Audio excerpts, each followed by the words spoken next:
உலகமெங்கும் வாழ்கிற வசந்த் தொலைக்காட்சி நேயர்களுக்கு இனியதொரு தமிழர் திருநாளாம் பொங்கல் திருநாள் நல்வாழ்த்துக்களை பேரன்போடு சொல்லி மகிழ்ந்து திண்டுக்கல் மக்களை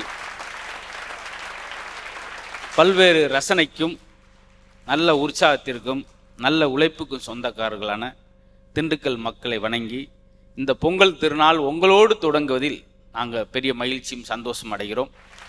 தை என்றாலே தைத்தல், ஒரு மனதோடு ஒரு மனதை இணைத்தல், தைத்தல் என்று பொருள்.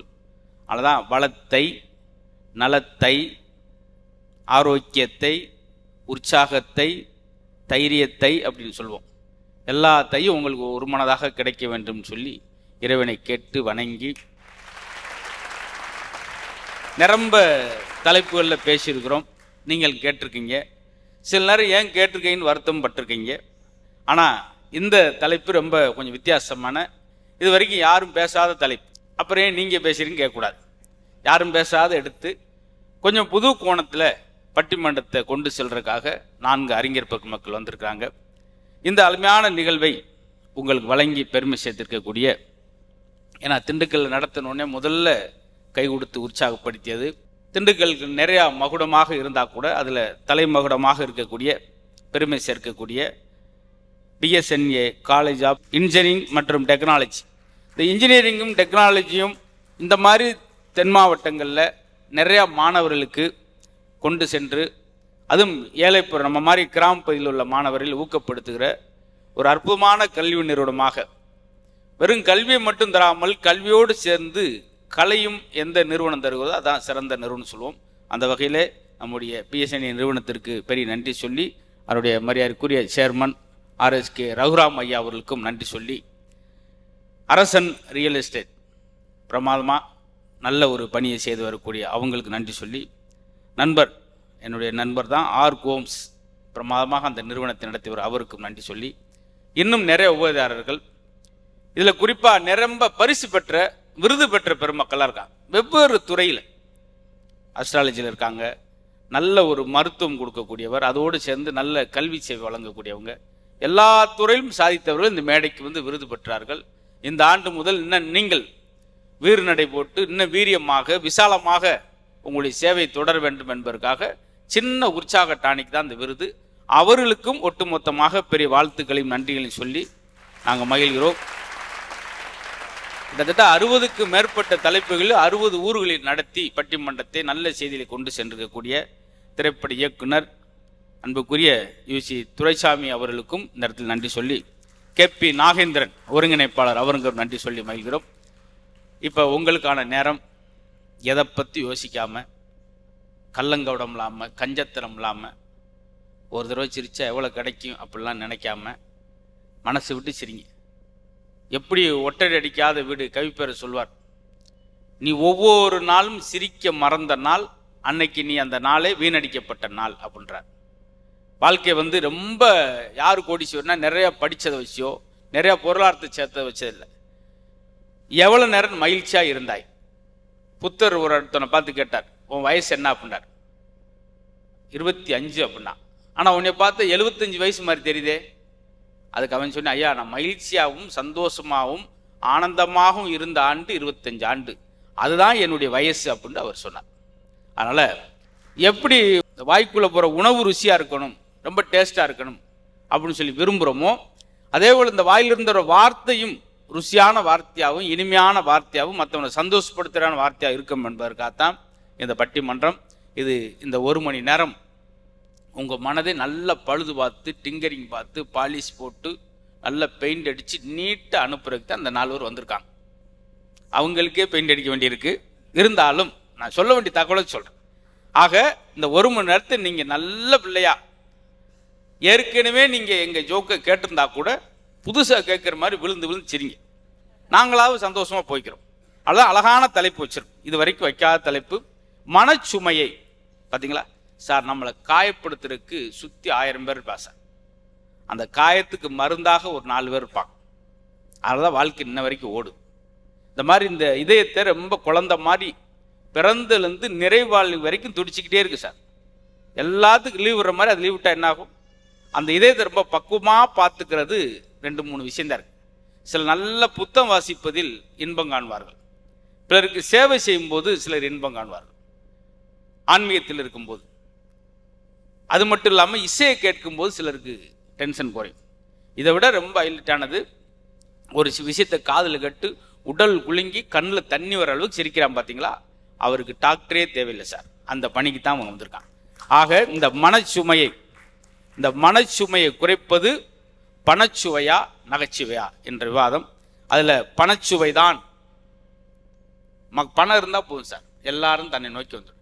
மனிதன்ற என் பேர் வந்துச்சு, மணி ரூபா, மணி தன்னிடம் இருந்தால்தான் அவன் மனிதன். எப்படி நிற்கிறேன் பார்த்தீங்களா? எதுக்கு? அந்த கைத்தட்டுக்கு தான்.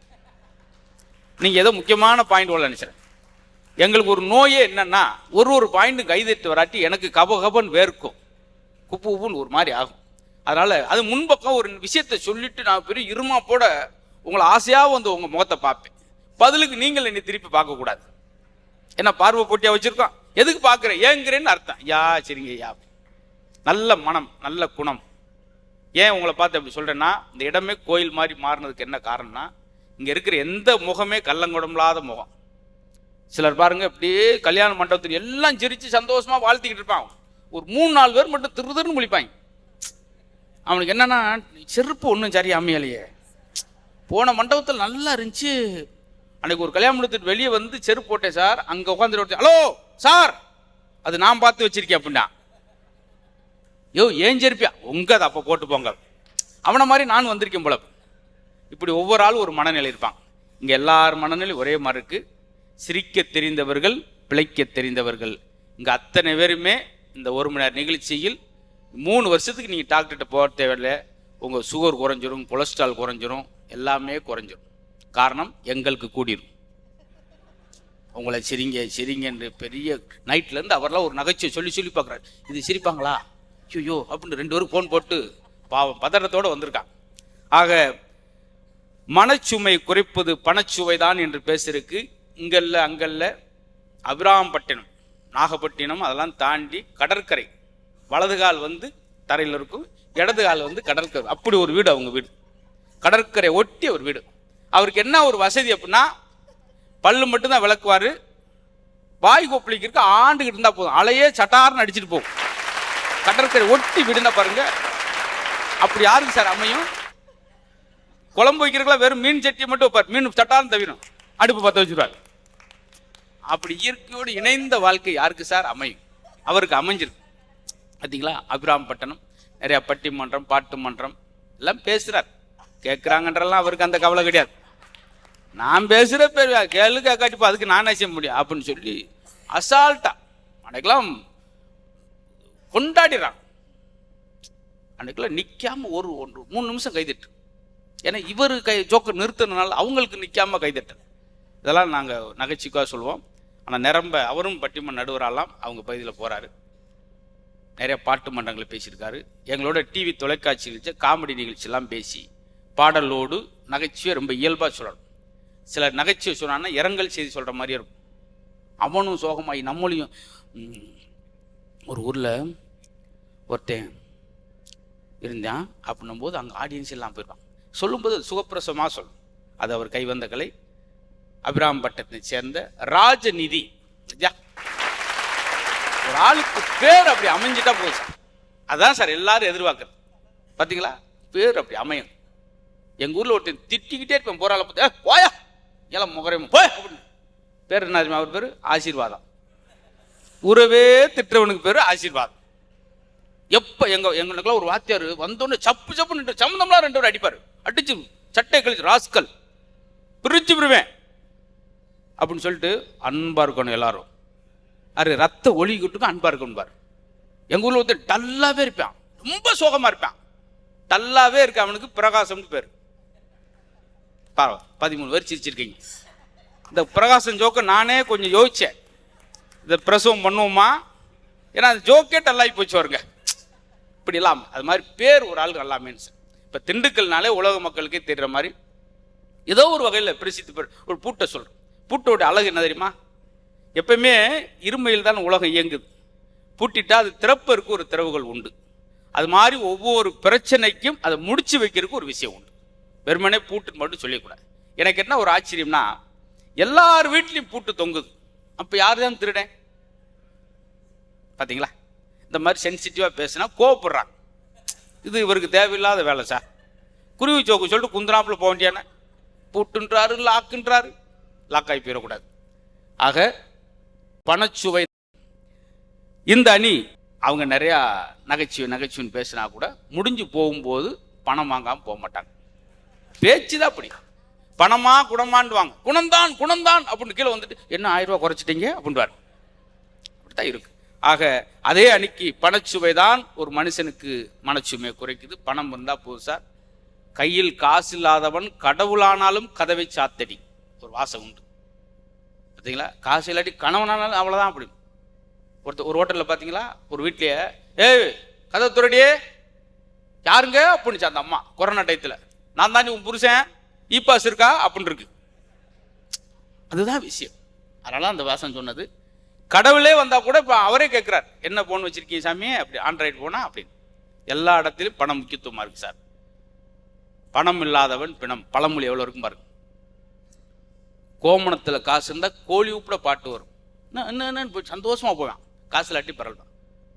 அதுதான் முக்கியம். அது இருந்தால் போதும்னு பேசுறதுக்கு அவங்களும் இந்த பக்கம் பேராவூரணி அந்த பக்கம்லாம் நீங்கள் அவங்களோட பேச்சு நடை எவ்வளோ அழகாக இருக்கும். இவங்களை பார்க்கும் போதெல்லாம் உங்களுக்கு ஒரு சின்ன சந்தேகம் வருது. இது வட்டி மன்றம் பேசி நம்ம கேட்கவா அப்படின்ட்டு நீங்கள் ஒரு நெகட்டிவாக யோசிக்காய். பேசும்போது அப்படி இருந்தாலும் இருக்கும், அது வேற. ஆனால் பார்க்கும்போது அப்படி இருப்பாங்க. பேசும்போது நீங்கள் ஆச்சரியப்படுவீங்க. எந்த காரணத்தை கொண்டு நீங்கள் போக முடியாது. ஏன்னா 4 கதையும் நாங்கள் பூட்டிட்டோம். உங்கள் தலையெழுத்து எங்களை நீங்கள் கேட்டுத்தான் ஆகணும், வேறு வழியே கிடையாது. அதனால் நல்ல அருமையாக பேசக்கூடியவங்க. நிரம்ப தொலைக்காட்சி தொடர்களில் நகைச்சுவை நிகழ்ச்சியில் கலக்கப்பேர் நிகழ்ச்சியெலாம் பேசியிருக்காங்க. நாங்கள் 20 வருஷத்துக்கு முன்னாடி அதில் ஆரம்பித்தேன். பெண்களாகவும் பேச முடியும் அப்படின்றலாம் அவங்க கலக்கப்பேர் நிகழ்ச்சியில் பேசியிருக்காங்க. இதை விட அவங்க போஸ்ட் உமன். நான் சின்ன பிள்ளைலேருந்து போஸ்ட் மேன் தான் கேள்விப்பட்டிருக்கோம். எங்கள் ஊரில் அப்போல்லாம் போஸ்ட் மேனும் ஒரே டவுசர் தான், காக்கி டவுசர். போலீஸுக்கும் ஒரே டவுசர் தான். சில நேரம் போஸ்ட்மேனை பார்த்து ஓடுவோம் நாங்களாம், போலீஸ் வந்துட்டாங்க அப்படின்னு. கடைசியில் அவர் தபால் கொடுக்க வந்தவராக இருப்பார். ஏன் பெண்களை போஸ்ட் உமனாக போட்டதில் எனக்கு ரொம்ப சந்தோஷம் என்னென்னா, பெண்களை போஸ்ட் உமனாக போட்டால் தான் உடனே டெலிவரி ஆகும். இந்த ஜோக்கை ஏன் சொன்னால், எங்கே சொன்னாலும் இதுக்கு சிரிக்கிறாங்க, அதுக்காகத்தான் சொன்னேன். அந்த வகையில் பேராவூரிலிருந்து வருகை புரிந்துள்ள நீலவேணி அவர்களுக்கு ஒரு நீங்கள் கரகோஷம் கொடுத்து வாங்க. நீங்கள் யார் நம்ப மாட்டீங்கன்னா, நீல கலர்லேயே அவங்க ட்ரெஸ்ஸை போட்டு வர சொன்னோம், தேவைப்படுது இன்னைக்கு. ஆக பணச்சுவை ரொம்ப அவசியம் என்று அவங்க பேசுனாங்கன்னா, அப்படி கிடையாது சார். நகைச்சுவை இல்லாட்டி என்ன ஆகும்? NS கிருஷ்ணன் அவர்கள் தமிழ் சினிமாவின் முதல் காமெடியன்.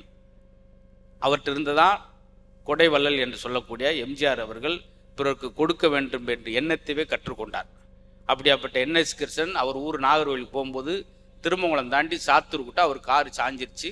மட்டமலாவுக்கு கார் கரப்பாம்பூச்சி மாதிரி கிடக்கு. அவரை ஒரு மரத்தில் சாய்ச்சி வச்சு உட்காந்துருக்காங்க. அந்த பக்கம் வந்தவே NS கிருஷ்ணன் கண்டுபிடிச்சு, ஐயா என்னையா இங்கே மரத்துக்கிட்ட ஐயோ வலிக்குதே ரத்தம் போதேன்னு சொல்ல. என்ன சொன்னா தெரியுமா?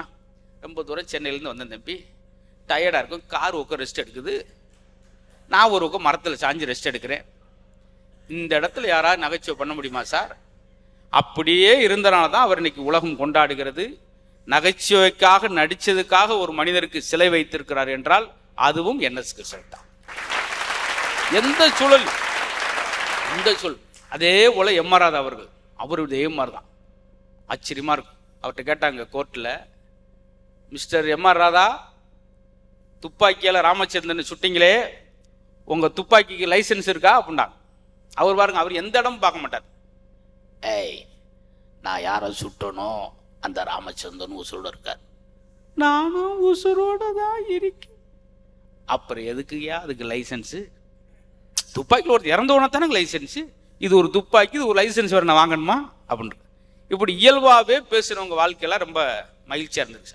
அதுபோல் எதுக்கு நேரம் செலவழிக்க நீங்கள் இந்த மனதுக்கு நேரம் செலவழிப்பது, அது இசைவாக இருக்கட்டும் நகைச்சுவாக இருக்கட்டும், அதோட வாழ்க்கையை கடந்தவங்களோட வரலாறுலாம் அங்கங்கே உங்களுக்கு நிரம்ப சொல்ல போகிறோம். ஆக நகைச்சுவை தான் மிகப்பெரிய வலிமை. பொருளாதாரம் வச்சிருக்க பூரா பெரிய விஷயம் கிடையாது. யார் ஆரோக்கியத்தோடு இருக்கிறானோ அவன் தான் சார் பெரிய கோடீஸ்வரன். அந்த ஆரோக்கியம் தருகிற அற்புதமான மருந்து நகைச்சுவை. 1 நிமிட சிரிப்பு 1 கிராம் தங்கத்தை விட விலை உயர்ந்தது. சிரித்து மகிழுங்கள், பிறரை சிரிக்க வையுங்கள். அந்த நோக்கத்தில் நாங்கள் வந்திருக்கோம் என்று சொல்லி நகைச்சுவைக்கு அவங்களுக்கு சம்மந்தம் இல்லாத மாதிரி உட்காந்துருக்காங்க. பார்த்திங்களா? அவங்கள பற்றி தான் பெருமையை சொல்கிறேன். இருந்தாலும் அப்படியே அவங்க யோசிக்கிறாங்க, ஐயோ ரொம்ப பெருசாக சொல்கிறானே என்ன இந்த, அதெல்லாம் ஒன்றும் பெரிய. அவங்க கோயில்பட்டி சொந்த ஊர், நிரம்ப பட்டிமன்றம், பிக் பாஸ் அந்த நிகழ்ச்சியெல்லாம் வந்திருக்காங்க. அதாவது அந்த நிகழ்ச்சியிருந்து வெளியே வந்திருக்காங்கன்றது கிடையாது, அந்த நிகழ்ச்சிக்குள்ளே வந்திருக்காங்க. நிறைய பட்டிமன்ற நடுவராகவும் பேசுகிறாங்க. எனக்கு தெரிஞ்சு இங்கே இருக்கவங்களாம் நடுவராகவே ஒரு பட்டிமன்றம் தான் என் கூட பேச்சாளராக வர்றாங்க. அடுத்த வருஷம் அதே நிகழ்ச்சி அவங்க நடுவர் ஆயிட்டாங்க. இன்னைக்கு நடுவர் எண்ணிக்கை கூடி போச்சு, பேச்சாளர் 6:45 என் கூட பேச்சாளரை பேசுறாங்க, 8:45 ஒரு மேடையில் நடுவராக உட்காந்துருக்காங்க. அப்படியெல்லாம் இருக்கு, வேணும், அது வேணும். அந்த வகையில் ஆன்மீகம் பேசுவாங்க பிரமாதமா. 1.5 மணி நேரம் அவங்க கிறிஸ்தவராக இருந்தால் கூட சிவனை பற்றி 1.5 மணி நேரம் பேசுவாங்க. சிவனே வாட்ஸ்அப்பில் வந்திருக்காரு, என்னம்மா எனக்கு தெரியாத விஷயத்தில் நீ பேசியிருக்க, அந்த அளவுக்கு பேசுறதெல்லாம் வேணும். கந்த சஷ்டி இன்னைக்கு தைன்றனால சொல்கிறேன். கல்யாணமான பெண்கள்லாம் குழந்தை உண்டாவதற்கு நம்ம ஒரு பழமொழி தேவையில்லாமல் மாற்றி வச்சுட்டோம், சட்டியில் இருந்தால் தான் அகப்பையில் வரும். கல்யாணமான பெண்கள் முருகனுடைய கந்த சஷ்டி விரதத்தை சொல்லிக்கிட்டே இருக்கும்போது அகப்பையில் கர்ப்பப்பையில் குழந்தை வரும்ன்றதான். சஷ்டியில் இருந்தால் அகப்பையில் வரும், இவன் சட்டியில் இருந்தால் அகப்பையில் வரும்னு சொல்லி அகப்பையை போட்டு கிண்டிக்கிட்டே இருக்க மாற்றிக்கிட்டோம். அது மாதிரி கந்த சஷ்டி எல்லாமே சிறப்பாக பேசக்கூடிய சிறந்த பேச்சாளர் கோயில்பட்டியை சேர்ந்த அன்னபாரதி. போன வாரம் அவங்க ஊரில் தேர் திருவிழா நடந்துச்சு. அவங்க அப்பா தேர் இழுத்தார், அதுக்கு போலீஸ் ஸ்டேஷனில் 5 போலீஸ் இழுத்துட்டு போயிட்டாங்க. தேரை அவங்க வீட்டுக்கு இழுத்துட்டு போயிருக்காரு. தேரை எங்கே இழுத்துட்டு போகணும், இப்படி தாங்க தேர் இழுத்து தெருவில் வருன்றதா, அதுக்கு தான் பழமொழியும் சொல்லி அப்புறம் வீட்டுக்கு இழுத்துட்டு போகிறேன். இப்படி எங்களுக்குள்ளேயே சில குழப்பம் இருக்கு. அதே நகைச்சுவை தான் என்று பேசுறதுக்கு ரொம்ப நாள் இதுக்கு முன்னாடி தொலைக்காட்சியில் நகைச்சுவை நிகழ்ச்சி எங்களோட பங்கெடுத்தார். ரொம்ப நாளுக்கு அவர் ஒரு ஆசிரியராக இருக்கார், அதுவும் சிறந்த ஓவிய ஆசிரியர். உங்களை பார்த்தோன்னே அப்படியே வரைஞ்சிருவார். அதெல்லாம் இன்னைக்கு வேணும். இந்த மாடர்ன் டிராயிங் காம்படிஷன் நடக்கிற ஒரு இடத்துக்கு அரங்கத்துக்கு போனாங்க. மாடர்னாக வரைஞ்சது ஒரு பையன் பார்த்தேன், ஓடிடுறா, இல்லாட்டி இதை புறம் கிறுக்குன்னு நம்ம தான் சொல்லுவாங்க அப்படிலாம் நினைக்கிற நேரத்தில் நல்ல ஓவிய ஆசிரியர், நல்லா நகைச்சுவாக பேசக்கூடிய கம்பத்தை சேர்ந்த சித்தேந்திரன் அவருக்கு ஒரு பாராட்டு. இன்றைய தினம் பொங்கலை தமிழமெங்கும் பிரமாதமாக கொண்டாடுறாங்க. எல்லா விழாவிலையும் ஒரு மகிழ்ச்சி இருக்கும் சார். இப்போ ரம்ஜான் வருது, கிறிஸ்துமஸ் வருது, தீபாவளி வருது, எல்லாரையும் சந்தோஷமா இருப்போம், மகிழ்ச்சி இருக்கும். ஆனால் தமிழர் திருநாள் மட்டும் மகிழ்ச்சியும் தாண்டி ஒரு சின்ன நெகிழ்ச்சி இருக்கும். நம்ம விழாயா, நம்ம தாத்தன் பாட்டன் கொண்டாண்டியா. இப்போ பாருங்க, ஒரு 4-5 நாளைக்கு முன்னாடியே சென்னையே அப்படியே பொட்டக்காடு மாதிரி ஒருத்தர் இருக்க மாட்டாங்க. என்ன காரணம், எல்லாரும் சொந்த ஊருக்கு அந்த மண்ணில் தன்னுடைய காலை வச்சு அந்த பசுக்களோடையும் அந்த மாடுகளோடையும் தாத்தா பாட்டியோட பேசி ஒரு 3 நாள் போகிறது தன்னை புதுப்பிச்சுக்கிற மாதிரி. தைப்பொங்கல் அப்படி 3 பேருக்கு நன்றி சொல்கிறது. முதல் நாள் தைப்பொங்கல் நம்ம அந்த அறுவடையை கொண்டு சேர்ப்பதற்காக உறுதுணையாக இருந்த இயற்கை சூரியனுக்கு நன்றி சொல்கிற நாள் தைத்திருநாள். 2ஆவது நாள் உலகத்திலே கழனியிலிருந்து எல்லாத்தையும் கொண்டு சேர்க்கறதுக்கு ரொம்ப பேருதவியாக இருக்கிற அந்த மாட்டுக்கு கூட நன்றி சொல்றதுக்காக மாட்டு பொங்கல். உலகத்தில் யாருக்குமே சீவராசிக்கு பொங்கல் வச்ச ஒரே ஆள் நம்ம மட்டும்தான். அப்புறம் சொந்தங்கள்லாம் கூட்டு வைக்கக்கூடிய காணும் பொங்கல். அன்னபாரதியும் ஒரு பொங்கல் வச்சிச்சு, தேடி பார்க்குறாங்க, காணாம். அதான் காணும் பொங்கல்ட்டு அவங்க ஒரு மார்க்கு நகைச்சி ஒன்று செஞ்சாங்க. நாங்களும் கேட்டுட்டு தான் என்ன செய்யும். இதை விட கொடுமை ஒரு ஊரில், எங்கள் ஊரில் அம்மா நல்ல பொங்கலை சுட கிண்டி அப்படியே தட்டில் கொண்டு தட்டில் தானே போடணும், அவர் தலையில் போட்டுருச்சு. அவர் சுடுது, என்னம்மா ஏமா சும்மா இருங்க, இதான் தலைப்பொங்கல். கொஞ்சம் சும்மா சிரிச்சுங்க, கொஞ்சம் அப்படி முன்ன தான் இருக்கும். இதுக்காக நாங்கள் குபின்ற நகைச்சுவெல்லாம் சொல்ல முடியாது, கொஞ்சம் முன்ன இருக்கும். பார்த்தீங்களா, ஆச்சரியமாக இருக்கு. நான் அதனால தான் அந்த பசங்கிட்ட பேச கூச்சப்படுவேன்.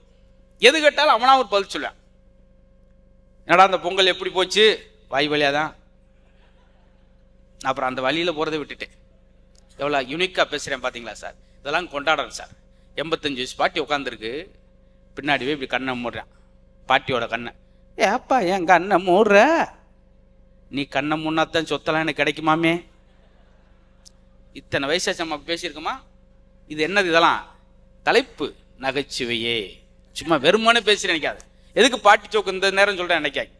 அது மாதிரி இந்த தமிழர் திருநாள் தைத்திருநாள் ரொம்ப 6 நாளாக கிராமத்தில் இருந்தனால நாங்களாம் எங்கள் அப்பா கொடுத்துருவோம். 5:30 மணிக்கெலாம் அந்த காப்பு கட்டுதல்னு ஒன்று இருக்கும். அந்த வெள்ளைப்பூவும் வேப்பலை வச்சு போவோம். இதெல்லாம் இப்போ மறைஞ்சிருச்சு. கோலம் போடுவாங்க பெண்கள், அது இப்போ குறைஞ்சிச்சு. எல்லாம் எதில் போடுறோம், அரிசி மாவில் போட்ட கோலத்தை இப்போ கல்லில் போடுறோம்.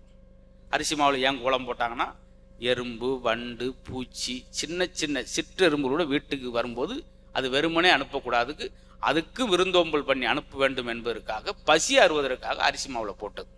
இன்னைக்கு அது காணாமல் போயிடுச்சு. நிரம்ப சொல்லலாம் சார். அதெல்லாம் இந்த பட்டிமன்றத்துக்கு இடையில பேசுவோம்.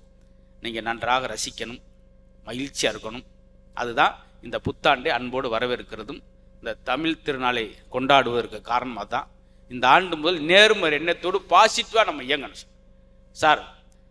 தமிழ் சினிமாவில் முதல் சூப்பர் ஸ்டார் என்று சொல்லக்கூடியவர் தியாகராஜர் பாவர் அவர்கள், எம்கேடின்னு சொல்லக்கூடியவங்க. அவர் காரணம் பாருங்கள், மிகப்பெரிய பேராற்றல் மிக்கவர். கர்நாடக சங்கீதம் அவர் பாடுறாருன்னா ஆந்திராவில் இருந்தாலும் வந்து பார்ப்பாங்க. அப்போ அது எக்மோர் வந்து ஆந்திரா பாடுறாரு. அவ்வளவு கொண்டாட்டம். பெண்கள்லாம் அவர் தேகம், அவர் ஹேர் ஸ்டைலை பார்த்தா எம்ஜிஆர் அது மாதிரி வச்சார். அவருக்கு ஒரு பாருங்க, ஏன் நெகட்டிவாக பேசக்கூடாது அப்படின்றக்கா சொல்கிறது. உச்சத்தில் இருந்தவர், தங்கத்தட்டில் சாப்பிட்டவர். ஆனால் அவர் ஒரு படம், 3வது படம், ஒரு 15வது படத்துக்கு மேலே நடிக்கும்போது பூஜை போட்ட இன்னைக்கு அந்த படம் வெறும் வால்மீகி. வால்மீகின்றவர் யாருன்னா, கொலைகள் இதெல்லாம் செஞ்சுக்கிட்டு இருந்தது. அந்த நெகட்டிவ் ரோல் தான் வால்மீகின்னு அந்த படத்தோட தலைப்பு. பூஜை போடுறப்ப அதில் ஒரு வார்த்தை சொல்கிறார். பூஜை போடுறதுக்கு முதல் டைலாக், நான் ஜெயிலுக்கு போவேன் அப்படின்னு ஒரு வாசம். இதுதான் ஓப்பனிங் டைலாக். பேசி காலையில் ஷூட்டிங் முடியுது, 4 மணிக்கு அரெஸ்ட் ஆகிறார். அதுக்கடுத்து அவர் சினிமாவில் இப்போ முடிஞ்சு. ஒரு வார்த்தை மனிதனுக்கு எவ்வளோ பவர்ஃபுல்லானது பாருங்க. அதே போல் கே ராமசாமி சிறந்த பாடகர். அவர் சிறந்த பாடகர், நல்ல நடிகர். அவர்கிட்ட சொன்னாங்க ஒரு வார்த்தை, இது நெகட்டிவாக இருக்குது சார், இந்த பாட்டை பாடாதேன்னாங்க. பாடுறேன்னு வம்பூடியாக பாடினார். பாட மாட்டேன், இனி நான் பாட மாட்டேன்டார். அதான் கடைசி பாட்டு. டிஎம் சவுந்தரராஜன் அவர்கள் 50 படத்துக்கு ஒரு வருஷத்தில் பாடக்கூடியவர். பழைய பாடங்கள் எம்ஜிஆர், சிவாஜிக்கு அவரை மாதிரி பாடணும் யாரு கிடையாது. அவர் ஒரு பாட்டு ஒருதலை ராகத்தில், நான் ஒரு ராசி இல்லா ராஜா. அடுத்த பாட்டு பாருங்க, என் கதை முடியும் நேரம் இது. அதோட கதை முடிஞ்சு போச்சு. ஆனால் இந்த வார்த்தையில் குழந்தை பேசும் கூட, இதெல்லாம் முட்டாளாக போயிடுவாடா, இதெல்லாம் விளங்காமல் போயிடுவேன்னு கூட சொல்லக்கூடாது என்பது இந்த ஆண்டின் சிறப்பு செய்தியாக உங்களுக்கு சொல்லி, ஆக மனச்சுமையை குறைப்பது பணச்சுவையா நகைச்சுவையா? நீங்கள் தலைப்பை பார்க்கலாம். இந்த பக்கம் பணம் இருக்கே, இவங்க சிரிப்பு ஆள் உட்காந்துருக்காங்களே, இந்த பக்கம் பணத்தை பற்றி பேச நகைச்சுவையில் உட்காந்துருக்காங்கன்னு சொல்லி ஒரு வித்தியாசமாக பட்டிமன்றம் இருக்குன்றதுக்காக ஒரு வித்தியாசமாக தொடங்குறோம். எல்லாத்துக்கும் ஒரு வித்தியாசம் இருக்குது. இப்போ ஃபைல் சின்ரோம், பைல் சின்ரோம். என்ன வித்தியாசம்?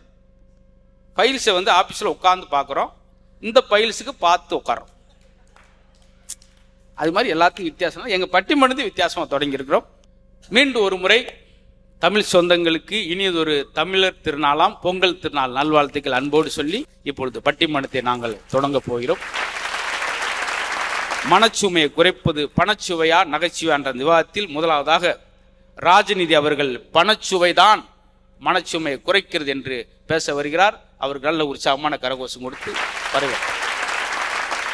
மதிப்பிற்குரிய நடுவர் அவர்களே, மரியாதைக்குரிய பெரியோர்களே, ஆன்றோர்களே, சான்றோர்களே, இந்த பட்டிமன்றத்தை மிக சீரோடும் சிறப்போடும் நடத்தி கொண்டிருக்கின்ற விளம்பரதாரர்களே, வர்த்தகர்களே, துரைசாமி சார் அவர்களே, நாகேந்திரன் சார் அவர்களே, உங்கள் அத்தனை பேருக்கும் என்னுடைய மனமார்ந்த நன்றியை தெரிவித்துக் கொள்கின்றேன். இந்த வசந்த் தொலைக்காட்சியின் வாயிலாக உலகெங்கும் பார்த்து கொண்டிருக்கின்ற அத்தனை தமிழ் மக்களுக்கும் என்னுடைய தமிழ் புத்தாண்டு நல்வாழ்த்துக்களை, பொங்கல் நல்வாழ்த்துக்களை தெரிவித்துக் கொள்வதில் மகிழ்ச்சி அடைகிறேன். மதுரை முத்துசார் பேசாத மைக்கே இல்லை, அவர் நகைச்சுவை கேட்டு சிரிக்காத மனிதரும் இல்லை. அப்படியாப்பட்ட நகைச்சுவைக்கு சொந்தக்காரர் மதுரை முத்துசார் அவர்களுக்கு ஜோர ஒரு முறை கைத்தட்டு கொடுங்க. அவராக சொல்றாரு சார், நான் எதுவும் சொல்லி கொடுக்கல, இவங்களே தற்பெருமை பட்டிமன்றமா இருக்காங்க அப்படின்னு. அற்புதமான ஒரு தலைப்பு. இந்த பொங்கல் நாள் அன்னைக்கு இந்த அற்புதமான தலைப்பு அன்னைக்கு வசந்த் டிவியில் கொடுத்துருக்காங்க. மனச்சுமையை குறைப்பது பணச்சுவையா இல்ல நகைச்சுவையா அப்படின்னு சொல்லிட்டு ஒரு அற்புதமான தலைப்பை கொடுத்துக்கிறாங்க. அதுல பணச்சுமை இல்லாம யாருடைய மனச்சுமையும் குறைக்கவே முடியாது. இந்த உலகத்துல பணம் இல்லை என்றால் எதுவுமே இல்லை சார். பணம் தான் இந்த உலகத்துல முக்கியம். பணம் உள்ள மனிதனை தான் இந்த சமூகம் மதிக்கிறது. இல்லை என்றால் அந்த மனிதனை இந்த சமூகம் மதிப்பதே இல்லை சார். கோயிலுக்கு போனா கூட பணம் வேணும் சார். கோயிலுக்கு போறோம், சாமி கும்பிட தானே சார் போறோம். அப்படி சாமி கும்பிட போகும்போது நம்ம கும்பிடுற சாமி எங்க இருக்கு? கோயில்ல. கருவறைக்குள்ள இருக்கா? கருவறையில கடைசியில இருக்கு. ம். ஆனா அந்த சாமிக்கு காசு போடுற உண்டியல் தான் முன்னாடி இருக்கு. அப்ப அந்த சாமிக்கே தெரியுது பாருங்க, என் உண்டியல காணிக்கையை போட்டோட அப்பதான் உன்னை கண் திறந்து பாப்போன்னு அந்த சாமிக்கே தெரியுது. அதுதான் கண்ணதாசன் சொன்னாரு, காசே தான் கடவுளப்பா, அந்த கடவுளுக்கும் அது தெரியும் அப்பா அப்படின்னு சொன்னார். நடுவர்களே, இது கோயில் உள்ளார போய் சாமி கும்பிட்டுட்டு வெளியில வந்தோம்னா கோயில் வாசல்ல 4 பிச்சைக்காரன் உட்காந்துருப்பான். அவன் நம்மளை பார்த்து ஐயா அம்மா தர்மம் பண்ணுங்கன்னு கேட்பான். அவன் தட்டுல 10 ரூபா காசை போட்டாதான் நீங்க நல்லா இருக்கணும் அப்படின்னு வாழ்த்துவான். 10 ரூபாயில இப்போ வாங்க மாட்டேங்கிறாங்க சார். ஏன் சார்? 10 ரூபா போட்டு அவன் எனக்கு சேர்த்து 10 ரூபா, நீங்க நல்லா டீ சாப்பிட்டு வாங்க சார். ரொம்ப தான் இருக்கு. ஏன்னா அப்படி 10 ரூபா போட்டாதான் நம்மளை வாழ்த்துறான். அதுல எங்க ஊர்ல ஒரு பிச்சைக்காரன் 11 ரூபா கொடுங்க சார், 11 ரூபா கொடுங்க சார், 11 ரூபா கொடுங்க சார்னு கேட்டான். ஏன்டா எல்லாரும் 10 ரூபா தானே பிச்சை கேட்பாங்க, நீ ஏன்டா 11 ரூபா கேட்கறேன்னு கேட்டேன். அதுக்கு அவன் சொன்னா, சார் 1 ரூபா ஜிஎஸ்டி சார், 1 ரூபா ஜிஎஸ்டி சார் சொன்னான். ஏன்னா ஜிஎஸ்டி சேர்த்து நம்மள்ட்ட பிச்சை எடுக்கிறான். ஏன்னா இன்னைக்கு காலனிக்கு அப்படி மாறிக்கிட்டு இருக்கு. அவன் தட்டுல 10 ரூபா போட்டான் சார், மனுஷனே வாழ்த்துறானா? இன்னைக்கு பணத்தினாலதான் நீங்க மனுஷனே வாழ்த்துறான், இல்லைன்னா வாழ்த்த மாட்டான். அதுதான் ஒரு பாட்டுல சொன்னா, ஆலையாலும் புகழ்வதெல்லாம் பணத்துக்காகத்தான், பணம் குறைந்து விட்டால் புகழும் கூட்டம் இகழும் உன்னைதான், பணம் பந்தியிலே குணம் குப்பையிலே அப்படின்னு பாடினானே. நடுவர்களே, பெத்த புள்ளைய கடைக்கு போசனா கூட அவன் 10 ரூபா லஞ்சம் கேட்கறான் சார். அந்த பெத்த பிள்ளைக்கு 10 ரூபா காசு கொடுத்தா தான் கடைக்கே போறேங்கிறான், இல்லைன்னா நான் போக முடியாது, நீனே போய்க்க அப்படிங்கிறான். அப்படி இருக்குது இன்னைக்கு உலகம். அதுவும் பொம்பளை பிள்ளைகிட்ட காசு கொடுத்தோம்னா செலவு போக மிச்ச காசை பொம்பளை பிள்ளை வீட்டில் கொண்டு அப்பாட்ட கொடுக்கும். ஆனா ஆம்பளை பிள்ளைகிட்ட கொடுத்து பாருங்க, அந்த காசு திருப்பி வரவே வராது, மொத்த காசு அவனே எடுத்துட்டு போயிடுவான். அதான் ஒரு கவிஞர் சொன்னாரு, மகள்களை பெற்ற அப்பாக்களுக்கு தான் தெரியும் முத்தம் காமத்தில் சேர்ந்ததில்லை என்று நான் முத்துக்குமார் எழுதினார். இதை நான் என்ன சொல்றேன்னா, மகன்களை பெற்ற அப்பாக்கள் தான் தெரியும் கடைக்கு கொடுத்து விட்ட காசு திருப்பி வராது என்று அப்படின்னு நான் எழுது. நடுவர்களை இப்படி எங்க பார்த்தாலும் காசு காசு பணம் பணம் தான் இந்த உலகமே இன்னைக்கு ஓடிக்கிட்டு இருக்கு. பணத்தை பின்னாடி தான் ஓடிக்கிட்டு இருக்கு. யாரும் நகைச்சுவை நம்புறதுல நகைச்சுவை கேட்கறது இல்லை. காசு இல்லைன்னா இன்னைக்கு காதலே வரமாட்டேங்குது. சென்னையில் ஒரு ஆள்கிட்ட கேட்டாங்க, இந்த லஞ்ச ஒழிப்புத்துறை ஆபீஸ் எப்படி சார் போகணும், ஒரு 50 ரூபா கொடுங்கன்னு இருக்காங்க. பாத்தீங்களா, இதெல்லாம் யூனிக் காமெடிஸ். காசு இல்லைன்னா காதலே வரமாட்டேங்குது சார். நான் ஒரு டீச்சரை காதலிச்சேன். அந்த டீச்சரை காதலிக்கும் போது டீச்சருக்கு லவ் லெட்டர் கொடுத்தேன். அப்படியா? ஆமா. நீ சரியான ஆளா இருந்திருக்க. உன்னைய நான் ரொம்ப அசால்ட்டா இடம் போட்டுட்டேன். அந்த டீச்சருக்கு லவ் லெட்டர் கொடுத்து பாருங்க. அந்த டீச்சர் வாங்கி பார்த்து படிச்சு பார்த்துட்டு 3 தப்பு இருக்குன்னு ஃபெயில்றான்னு சொல்லி திருத்தி கையில கொடுத்துருச்சு. யான்னு கேட்டான், பணத்துக்கு நீ 3 சொல்லி போடணும், நீ 2 சொல்லி நானா போட்டிருக்க, அதனால நீ ஃபெயில்றா அப்படின்னு சொல்லிச்சு. சரி நான் இனிமேலுக்கு நான் 3 சொல்லி நானா போடுறேன், என்னை ஏத்துக்கன்னு சொன்னேன். அப்ப அந்த டீச்சர் மறுபடியும் சொல்லிச்சு, 500 ரூபா ஜிபே இருந்தா பண்ணுன்னு சொன்னிச்சு. என்கிட்ட ஜிபேயே இல்லைன்னு சொன்னேன். ஜிபோ அப்படின்னு சொல்லிருச்சு. ஏன்னா காசு இருந்தா தான் இன்னைக்கு காதலே வருது. ஏன்னா அப்படியாப்பட்ட காலத்துல இன்னைக்கு எங்கெங்க நகைச்சுவை இருக்குது. காசு இல்லைங்க காதல் இல்ல. காசு இருந்தா தான் கட்டின மனைவியே மதிக்கா. காசு இல்லைன்னா கட்டின மனைவி கூட மதிக்க மாட்டான். சார் பொங்கலுக்கு கரும்பு வாங்கிட்டு வர சொன்னா சார். நான் போய் ரேஷன் கடையில் ஒரு கரும்பு கொடுத்தாங்க, வாங்கிட்டு வந்து கொடுத்தேன். அதை பார்த்துட்டு என் மனைவி சொல்றா, ஒரு கரும்பு வாங்கிட்டு வந்திருக்கா, நீ என்ன பெரிய பட்டினத்தார் நினைப்பா அப்படின்னு கேட்கறேன் என்னை பார்த்து. ஆமா நான் பட்டினத்தார் தான், அதெல்லாம் பட்டினத்தார் அப்படின்னு சொல்லி சமாளிச்சேன். பொங்கலுக்கு மண்பானையில் வச்சா பொங்காதா சார்? உங்களுக்கு நல்லா கிளியரா கேட்குதா சார்? எல்லாமே கேட்டிருந்தா அப்படி உட்காந்துருக்கீங்களா விரக்தியில? கேட்கல ஓல அப்படின்னு கேட்டனால ஒரு விரக்தியில கேட்டனால சார் அப்படி சோகமாயிட்டு. அதுக்கு முன்னாடி கொஞ்சம் சந்தோஷமா தெரியுது. அதுல ஒரு பாட்டு பாடினாரு, பணம் பந்தியிலே. கொஞ்சம் குரல் முன்ன புண்ண இருக்கும் சார். அதுக்காக நம்ம கொடுக்குறதுக்கு சிறுகளையும் நேரடியாக வந்து நிறுத்த முடியுமா? கொஞ்சம் பார்த்துக்குங்க. பொங்கலுக்கு மண்பானையில் வச்சா பானை பொங்காதா சார்? பொங்கும்ல. ஆனா வெங்கல பானையில தான் நான் பொங்கு வைப்பேன்னு சொல்றா சார். வெங்கல பானையில தான் பொங்கு வைப்பேன்னு சொல்றா. சரின்னு பொங்கலுக்கு ஒரு பானை வாங்கி கொடுத்தேன். மறுநாள் மாட்டு பொங்கலுக்கு ஒரு வெங்கல பானை வாங்க சொன்னான். நான் சொன்னேன், நம்ம வீட்டுல தான் மாடே இல்லையே, அப்புறம் எதுக்கு மாட்டு பொங்கல் வைக்கிறான்னு சொல்லி கேட்டேன். அதுக்கு அவ சொன்னா, மாடு இல்லைன்னா என்ன, இந்த குடும்பத்துக்காக நீங்க தான் மாடா உழைக்கிறீல, உங்களை கட்டி பொங்கல் வச்சா என்ன அப்படின்னு கேட்டான். சே, எங்க அப்பாவும் காலையில நான் கிராமத்துனால ஆட்டு மாடெல்லாம் குளிப்பாட்டிட்டு வர சொல்லுவார். அந்த ஊரன்ல 4 மாடையும் குளிப்பாட்டிட்டு வாடா அப்படின்பார். 3 மாடு தானப்பா இருக்கு, ஒன்னையும் சேர்த்து சொல்லண்டா, நீயும் குளிச்சுட்டு வாடா அப்படின்பார். எப்படி நடந்துட்டு வரேன். மாட்டுக்கு பதிலாக ஒன்னையை கட்டி வச்சு பொங்கல் வச்சா மாடு என்ன கோச்சுக்கடா போகுதுங்கிறா சார். ஏன்னா இன்னைக்கு இப்படி இருக்கு உலகம். அன்னைக்கு என் மனைவி நகை கேட்டா, பொங்கலுக்கு வந்து எனக்கு ஒரு பொண்ணு நகை வாங்கி கொடுங்கன்னா, நகை இல்லை வேணா நகைச்சுவை சொல்றேன் கேட்குறியா அப்படின்னு சொன்னேன். அதுக்கு அவ சொன்னா, அதெல்லாம் மதுரை முத்து சாரோட வச்சுக்க, நகைச்சுவை சொல்றதெல்லாம் இங்க வீட்டுல என்னட்ட வச்சுக்கிடாத அப்படின்னா. ஏன்னா இன்னைக்கு நகைச்சுவை கேட்கறதோட நகை மேலதான் பெருசா கண்ணா இருக்கு நீ எல்லாருக்கும்.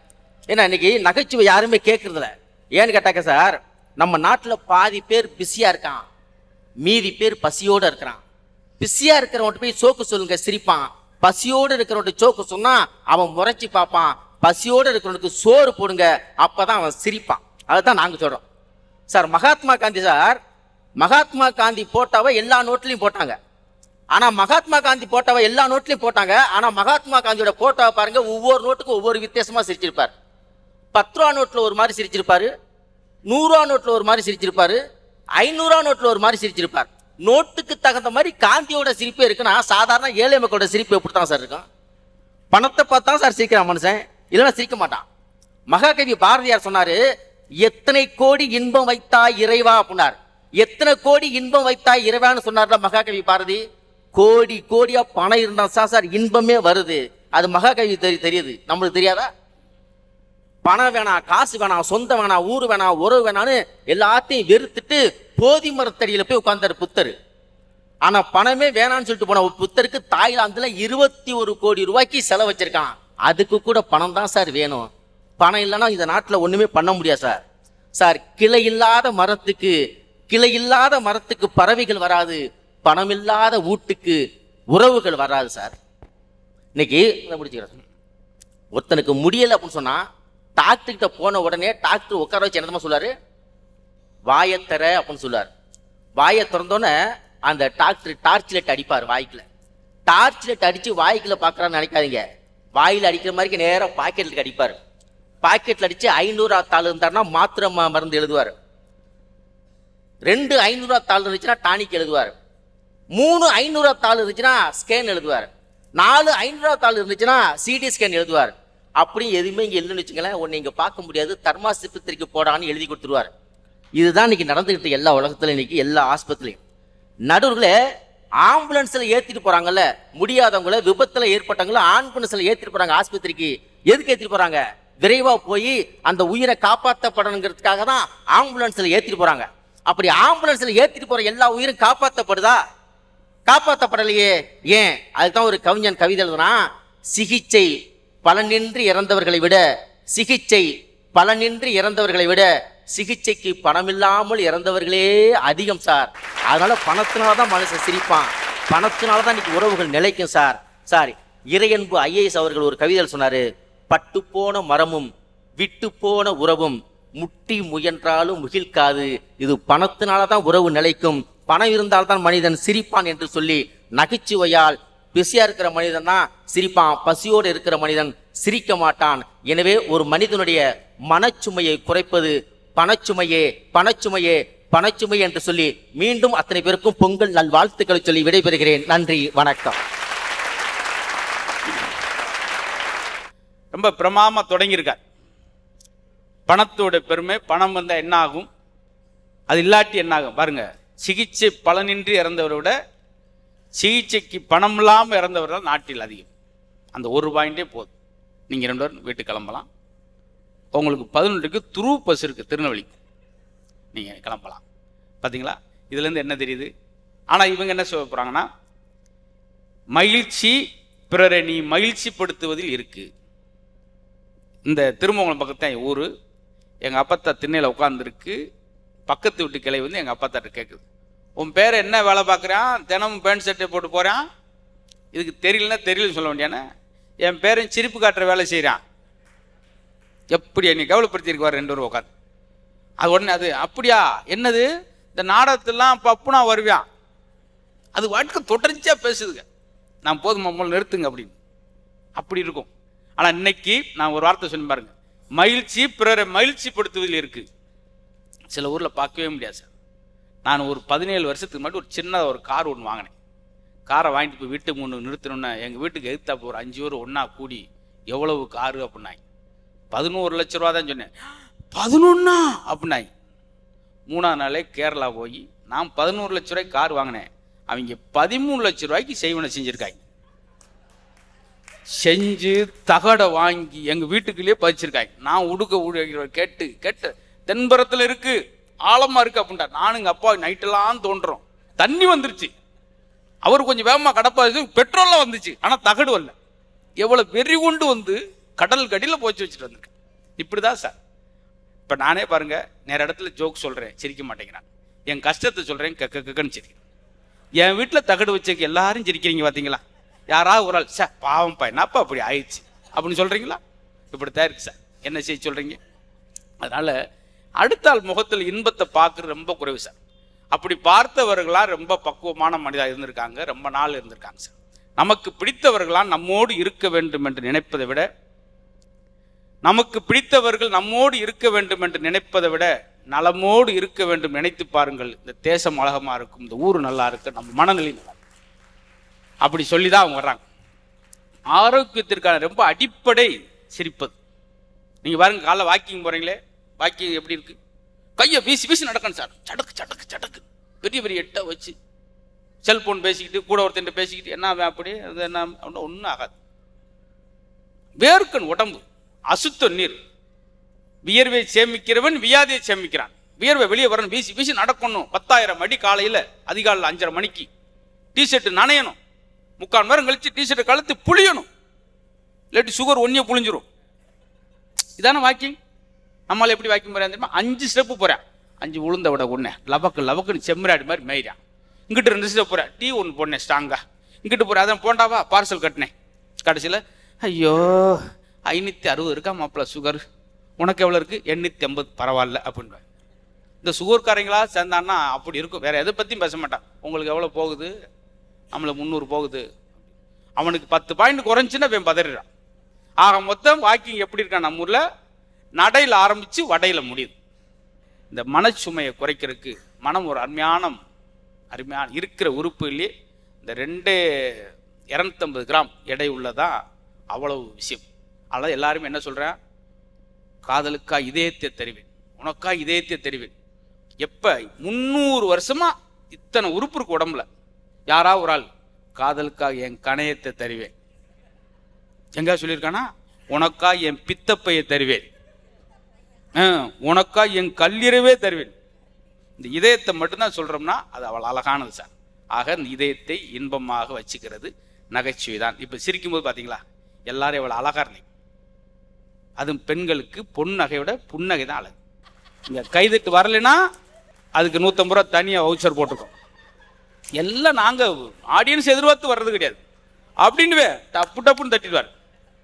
அதுதான் நாங்களாம் ரெடி பண்ணி. ஆக பிரமாதமாக இருக்கணும். இப்பொழுது முறையாக நகைச்சுவை தான் என்று கோயில்பட்டி, எட்டயபுரம், திருநெல்வேலி மாவட்டம், ஏன்னா அவங்க ரேஷன் கடையை அனுப்பியிருக்காங்க, என்கிட்ட உட்காந்து வாய்ச்சிருக்கோம். அன்னபாரதி அவர்களுக்கு ஒரு பெரிய கரகோஷம் கொடுங்க வாங்க. உலகெங்கும் இருக்கக்கூடிய வசந்த் தொலைக்காட்சி நேயர்களுக்கும் சிறப்பு மிகுந்த திண்டுக்கல் ரசிக பெருமக்களுக்கும் அன்னபாரதியின் அன்பார்ந்த பொங்கல் நல்வாழ்த்துக்களை தெரிவித்துக் கொள்வதில் மகிழ்ச்சி அடைகிறேன். எறும்பூரும் கரும்போடு பச்சரிசி பாலோடு புதுப்பானை பொலிவோடு தித்திக்கும் தமிழர் திருநாளாம் பொங்கல் திருநாள் நல்வாழ்த்துக்களை தெரிவித்துக் கொண்டு, சிரிப்பு சிறந்த மருத்துவம், சிரிப்பு சிறந்த மருத்துவம், சிரித்தால் புரியும் மகத்துவம் என்று சொல்வார்கள். அப்படிப்பட்ட சிரிப்பு மருத்துவராக வீற்றிருக்கும் நடுவர் மதுரை முத்து அவர்களே, நடுவர் அவர்களே, மனச்சுமையை குறைப்பது பணச்சுவையா நகைச்சுவையான்னு கேட்டிருக்கிறீங்க. எங்க அணியில பாருங்க, எங்க அணி எப்படி உட்கார்ந்துருக்காரு பாருங்க. என்ன ஒரு கால 9 நம்பர் செருப்பு, 12 நம்பர் செருப்பு விட்டு உட்காந்துருக்காரு. ஏன்னா கேமரா இங்க வரைக்கும் தானே இருக்குன்ட்டு. அதாவது பரவாயில்ல, அன்னைக்கு அவர் ஒரு கால லேடி செருப்பு, ஒரு கால பாய் செருப்பு போட்டது சார். ஒரு அணியே ஒரு குழப்பத்தில் தான் இருக்கும். அப்படி சொல்லாதீங்க. எங்க அணி எப்படி இருக்கிறார் தெரியுமா? சும்மா ஜல்லிக்கட்டு காளை மாதிரி இருக்கிறார். திண்டுக்கல் ரசிகர்கள் எப்படி இருக்காங்க? சும்மா ஜல்லிக்கட்டு காளை மாதிரி இருக்கிறாங்க. அவர் பிராய்லர் கோழி மாதிரி இருக்காரு, அவ்வளவுதான். அப்படி இல்ல, மாடோட கனெக்ஷன் பண்ணுங்க சார். ஏன் டக்குனு கோழிக்கு தாவறீங்க? நீ ஸ்கிரிப்ட் வச்சதெல்லாம் நீ சொல்ல முடியுமாமா? இது ஜல்லிக்கட்டு மாடு. எதிரணியில பாருங்க பூம்பூ மாடு மாதிரியே தலையாட்டிட்டு உட்கார்ந்து இருக்கிறாங்க. நான் சொன்ன எப்படி சிரிச்சாங்க பாத்தீங்களா? இல்ல, பூம்பு மாடுக்கும் நீங்க நல்லா யோசிப்பாங்க. இதுக்கு ரசிகர்கள் உண்மையிலே ரசிப்பாங்க. பூம்பு மாடு நினைச்சுக்கிட்டே ராஜநிதி க்ளோஸ் அப்ல பாருங்க. எங்க பணம் இருப்பவனை தூங்க விடாது, இல்லாதவனை வாழ விடாது. அவ்வளவுதான். பணம் பணம் பணம்னு பேசுறீங்களா? கோவிலுக்கு போய் சாமி கும்பிட போனா உண்டியல் தான் பெருசா இருக்கான், சாமியார் சாமி உள்ள சிறுசா இருக்கு அப்படின்னு சொன்னார். உண்மையிலே கேக்குறேன், ஒரு எங்க வீட்டு பக்கத்துல ஒருத்தருங்கயா கோயிலுக்கு போய் சாமி கும்பிட போனார். சாமி கும்பிட போகும்போது வெறும் 10 ரூபாய் தான். ஆனா பகுமானமா எல்லாரும் பார்க்கணுமா, அப்படி பந்தாவா எடுத்துட்டு எல்லாரும் பார்க்கணுக்கா திரும்பி திரும்பி அப்படின்னு உள்ள போடுறாரு. பின்னாடி இருக்கிற ஒரு மனுஷன் ஒரு தோலை தட்டி 2000 ரூபாய் தாளை கொடுத்தாரு. ஆச்சரியப்பட்டுட்டாரு, 2000 ரூபாய் கொடுக்குறாரு அப்படின்னு. மனுஷன் அசால்ட்டா உள்ள தூக்கி போட்டுட்டு வெளியில வந்து உண்டியில போட்டுட்டு வெளியில வந்தவொடனே கேட்கிறாரு, யூ ஆர் கிரேட் சார், 2000 கொடுக்குறீங்களா உண்டியில போட? பதிலுக்கு அவன் 10 ரூபா கொடுத்தவன் சொன்னா, சார் அதை உண்டியல்லையா போட்டீங்க? உங்க பர்ஸ்ல இருந்து தெரியாதரமா கீழே விழுந்துச்சு, எடுத்து உங்ககிட்ட கொடுத்தா அதை உண்டியல்ல போட்டீங்களா அப்படின்னு கேட்டான். அப்ப என்ன அர்த்தம்? கடவுள் நம்ம கொடுக்கணும்னு நினைச்சாதான் கொடுக்கும். ஆனா நகைச்சுவைங்கிறது அப்படி கிடையாதுங்க. இங்க அத்துணை பேரும் உண்மையிலே மதுரை முத்து சாரோட ஜோக்க கேட்டு சிரிக்கிறீங்க பாத்தீங்களா? இதுதான் மனச்சுமையை குறைக்கும் அப்படின்ட்டு சொன்னா இல்லன்னு சொல்ல முடியுமா சார்? நடுவர் அவர்களே, நீங்க என்ன சொல்லிட்டாங்க, யாருமே கைதிட்டு இல்லையே, இதுல வாயில வேற சொல்லணுமா? திரிச்சிட்டாலும். நடுவர் அவர்களே, இப்ப நானே உங்ககிட்ட கேக்குறேன், நீங்க ஒரு மிகப்பெரிய நகைச்சுவை நடுவர் தானே? அப்படியா? என்ன இதுவே ஒரு ஜோக்கா இருக்கே சார்? சார் அதனாலதான் சார் வசந்த் தொலைக்காட்சியில உங்களை ஒவ்வொரு தடவையும் துரைசாமி சார், நாகேந்திர சார் எல்லாரும் கூப்பிடுறாங்க. நீங்க மிகப்பெரிய நகைச்சுவை நடுவர் தானே? ஏன் என்ன கூப்பிடுறாங்கன்னா, நான் ஒரு தான் சம்பளம் வாங்காம பென்ஷன் வாங்குறாரு. ஆமாங்க, ஆமா. நீங்க நகைச்சுவையின் மூலமாக கிட்டத்தட்ட 100 நாடுகள் வெளிநாடுகள் போயிட்டு வந்திருக்காங்க. ஆமாவா இல்லையா? நகைச்சுவையின் மூலமாக கிட்டத்தட்ட 4 கோடி ரூபாய்க்கு வீடு வாங்கியிருக்கிறீங்க. வந்து உட்காருமா. எனக்கு அந்த காருக்கு ஒருத்தன் சேவனை வச்சாங்க ஒரு கேரளாவில இருந்து. அது மாதிரி நான் எங்க டீம்ல இருந்திருக்கீங்க போராமீன் பொக்கிஷங்களை. இல்ல சார், ஆமாவா இல்லையா? பாருங்க, சோக்கு சொல்றோட வகுத்திருச்சல பேசுறது. 4 கோடி ரூபாய்க்கு வீடு கட்டிட்டீங்க, போய் பாருங்க பின்னாடி பாத்ரூம் இடிஞ்சு கிடக்கும். அப்ப யோசிச்சு பாருங்க. அப்ப நடுவரே தன்னுடைய நகைச்சுவையின் மூலமா தான் பணச்சுவை வந்து அள்ளி அவர் வீட்டுல கொட்டி இருக்கு அப்படின்னா தீர்ப்ப தயவு செய்து எங்க பக்கம் கொடுங்க, என் பேமெண்ட் 10 லட்சம் ரூபாய் கொடுங்க, நான் கிளம்பி போயிட்டே இருக்கேன் சார். பாருங்க, இப்படித்தான் எல்லாரும் நினைச்சுக்கிட்டு இருக்கீங்க சார். வெளிப்பறவைக்கு தான் செலிபிரிட்டி, உண்மையிலேயே நாங்க பெரிய சுக்கா ரொட்டி. ஒரு நிகழ்ச்சிக்கு போய் நாங்க பார்த்து முன்பக்கம் நிகழ்ச்சி முடியும் தட்டிக்கு அந்த ஆர்கனை சிரிச்சுக்கிட்டே இருப்பாரு. பட்டிமன்றம் முடியும் போது அந்த சேர் மட்டும் எம்டியா கிடக்கும். கீழே போய் போன் அடிப்பான், நீங்கள் டயல் செய்த நம்பர் தற்சமயம் செல்போனை வித்து விட்டார். நாங்க யார்கிட்ட போய் இந்த போற அனுப்பிடுவாங்க. எங்க பொழப்பெல்லாம் பெரும் பொழப்பு சார். ஆனா உண்மையிலே ராஜநிதியை வந்து நிறைய பேசினார் வீட்டுல, அப்படி இப்படி. உண்மையிலேங்க அவரை மாதிரியே டிக்டோவா எங்க வீட்டு பக்கத்துல ஒருத்தர் இருக்கிறார். அவரை வந்து பொண்டாட்டி கிட்ட போய் சொன்னார், மா ரோட்ல போகும்போது ஒன்ன மாதிரியே ஒரு பொண்ணு பார்த்தம்மா. பதிலுக்கு பொண்டாட்டி சொல்லியிருக்கு, என்ன மாதிரி இல்லாட்டாலும் நீ பாத்துருப்படா, உன்னை பத்தி எனக்கு தெரியாது. சிரிக்கிறாரு பாருங்க சார். என்ன இன்னொரு ஆள் சொன்னாரு, சரி லட்சுமி நேத்து பஸ்ல ஒன்னே மாதிரி ஒருத்திய பார்த்தேன்டி. என்ன செஞ்ச? வேகமா இறங்கி வேற பஸ்ல வந்துட்டேன்டி. அப்படின்னா அவனுக்கு எவ்வளவு நெருக்கடிகள் பாருங்க சார். இன்னொருத்தர் சொன்னார், ஆசையே துன்பத்து காரணம்னு எப்போ நீங்க உணர்ந்தீங்க சார்? நான் ஆசைப்பட்ட பொண்ணையே கல்யாணம் முடிச்சதுக்கு அப்புறம் தான் ஏன் உணர்ந்தேன் அப்படின்னா. அப்ப எப்படிப்பட்ட வாழ்க்கையில நம்ம இருந்துட்டு இருக்கோம்? எவ்வளவு பிரச்சனைகள் வந்தாலும்ங்க இந்த பணம்ங்கிறது இன்னைக்கு இருக்கும் நாளைக்கு இருக்குமா? புருஷன் முன்னாடி போய்கிட்டு இருக்காங்க. யார் புருஷன் முன்னாடி? புருஷன் முன்னாடி போய்கிட்டு இருக்கும்போது திடீர்னு அந்த அம்மா இந்த கட்டப்பையை பிடிங்க அப்படின்னு விறுவிறுன்னு எழுத்தாப்புல போன ஒருத்தன் செருப்பு கழுத்தி அடிச்சுட்டு வந்திருக்கு. ஏன் சார்? இவன் ஏண்டி அவரை போய் சம்மந்தம் ஒன்று முன்ன பின்ன தெரியாத அடிக்கிற? சும்மா இருங்க, அசப்புல உங்களை மாதிரியே இருந்தேன். அசப்புல இருந்தேக்கே அந்த அடினா அசப்புக்காரனுக்கு எவ்வளவு விழுந்திருக்கு பாரு. ஆண்கள்லாம் இந்த இடத்துல சிரிக்கிற காரணம் சம்சாரம் இல்லாம உட்காந்துருக்கேன் சார். ஒருத்தர் வேகமா டாக்டர்கிட்ட ஒண்ணாரு, டாக்டர் ரொம்ப நாளா வாழணும்னு ஆசையா இருக்கு டாக்டர். சூப்பர், ரொம்ப நாளா வாழணும் ஆசையா, கல்யாணம் பண்ணுப்பான்னு இருக்காரு. கல்யாணம் பண்ணா ரொம்ப நாள் வாழலாமா? ரொம்ப நாள் வாழணுங்கிற ஆசையே இல்லாம போயிருப்பா அப்படின்னு இருக்கிறார். எங்க உண்மையிலே இன்னொருத்தர் போய் சொல்லியிருக்கிறாருங்க, வாழ்க்கையில டேய் அவளுக்காக நான் எல்லாத்தையும் விட்டுட்டேன்டா. சூப்பர்டா, எதெல்லாம்டா விட்ட? எல்லாத்தையும் விட்டுட்டேன்டா. சிகரெட்டு, தண்ணி, பீடி எல்லாத்தையும் விட்டுட்டியா? இல்லடா, வெக்கம், மானம், சூடு, சொரணம் எல்லாத்தையும் விட்டுட்டேன்டா அப்படின்னு இருக்கிறான். பாத்தீங்கன்னா கைத்தடல் அங்க மட்டும் வருதுன்னா அந்த கேர்ள்ஸ் மட்டும் எவ்வளவு நல்லா சிரிச்சிட்டு இருக்காங்க. அந்த பிள்ளை இந்த ஜோக்கு சிரிக்கல. முத நான் தலைப்பொங்கல் ஜோக்கு சொன்னேன்ல, அது இப்பதான் புரிஞ்சிருக்கு. நீ இந்த ஜோக்குக்கெல்லாம் அடுத்த பொங்கலுக்கு அந்த பிள்ளை சிரிக்கும். இப்ப அந்த கேர்ள்ஸ் சிரிக்கிறதுனால உங்களுக்காக ஒண்ணு சொல்றேன். இப்ப பெண்களுக்கு எல்லாம் எது பிடிக்கும் சார்? பெண்களுக்கு எப்படிப்பட்ட முடி பிடிக்கும்? அவங்க கிட்ட கேட்டு பாருங்க, ஒரு 10 பட்டியல் போடுவாங்க. எனக்கு ஸ்ட்ரைட்டா இருக்கணும், எனக்கு கர்லி ஹேர் இருக்கணும், எனக்கு ப்ரௌனிஷா இருக்கணும், எனக்கு பிளாக்கா இருக்கணும், எனக்கு ஷைனிங்கா இருக்கணும். இவ்வளவு அடுக்குவாங்க. ஆனா ஆண்கள் கிட்ட போய் முடி எப்படி இருக்கணும்னு கேளுங்க, ஒத்த வார்த்தை சொல்லுவான், எனக்கு முடி கொட்டாம இருந்தா போதுமா. நீலவணிக்குல எப்படியாப்பட்ட முடி பிடிக்கும் தெரியுமா? டக்குன்னு கழுத்தி ஆண்ல மாட்டுற மாதிரி இருக்குங்க சார். சில நேரம் வர மாட்டேன் பின்னுல மாட்டிக்கிட்டு. நான் ஒருத்தட்ட சொன்னேன், அண்ணன் கவலைப்படாதீங்கன்னு, கவலைப்பட்டீங்கன்னா முடி கொட்டும்னேன். மனுஷன் ஒத்த வார்த்தை திருப்பி சொன்னார், நான் கவலைப்படுறதே முடி கொட்டுங்கிறதுக்காக தான் கவலைப்படுறேன் அப்படிங்கிறார். வாழ்க்கையில எவ்வளவு பிரச்சனை வந்தாலும் ஏன் சிரிக்கணும் அப்படின்னு வசந்த் தொலைக்காட்சி பொங்கலுக்கு கொடுத்திருக்காங்க தெரியுமா? நகர்வல்லர் எல்லாருக்கு ஞாயிறு மாலம் பகலும் பார்ப்பட்டன்று, சிரிக்க தெரியாதவர்களுக்கு பகல் பொழுது கூட இரவு பொழுதுன்னு வள்ளுவர் பெருந்தகை அன்னைக்கே சொன்னாரு பாத்தீங்களா? எங்க இடும்பைக்கு இடும்பை படுப்பர், இடும்பைக்கு இடும்பை படாதவர். என்ன அர்த்தம்? துன்பம் வரும் பொழுது அந்த துன்பத்தை துன்பத்தால் நீங்கள் விரட்டுனீங்க அப்படின்னு சொன்னா மனச்சுமையை நகைச்சுவையால் வெல்லலாம். துன்பம் வரும் வேளையில சிரிங்க என்று சொல்லி வச்சார் வள்ளுவர், சரிங்க. பாம்பு வந்து கடிக்கையில் பாலும் உடல் துடிக்கையில் யாரோ தட்டில் பொங்கி வரும் சிரிப்பு, இரு கீழ்புறத்தில் இனிப்பு மேல்புறத்தில் கசப்பு, பட்டினத்தார் கையில் உள்ள கரும்பு, இது பட்டினத்தார் கையில் உள்ள கரும்பு.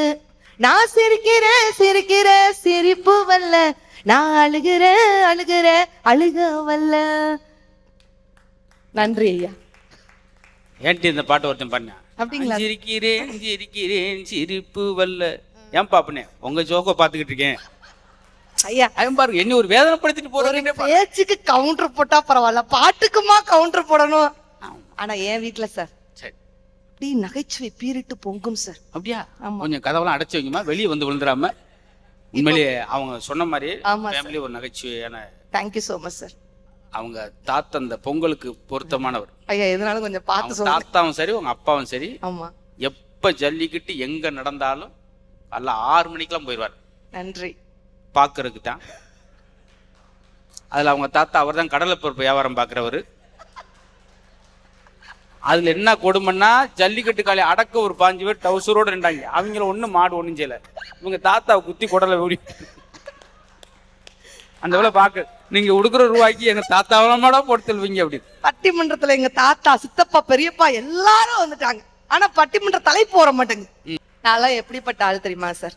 தங்கமான குணம் சார். ஓ உண்மையிலேங்க. இப்ப எல்லாரும் பொங்கல் அன்னைக்கு எல்லாரும் மேடம் நீங்க எல்லாம் பொங்கல் வைப்பீங்கல்ல, ஆனா ஏன் வீட்டுல சார் நான் இந்த பொங்கலுக்கு பொங்கல் அப்படி சுட்ட சுட்ட சுட்ட சுட்ட ஏன் துப்பாக்கில சுட்டீங்க? அப்படி தட்டுல போய் வச்சேன்.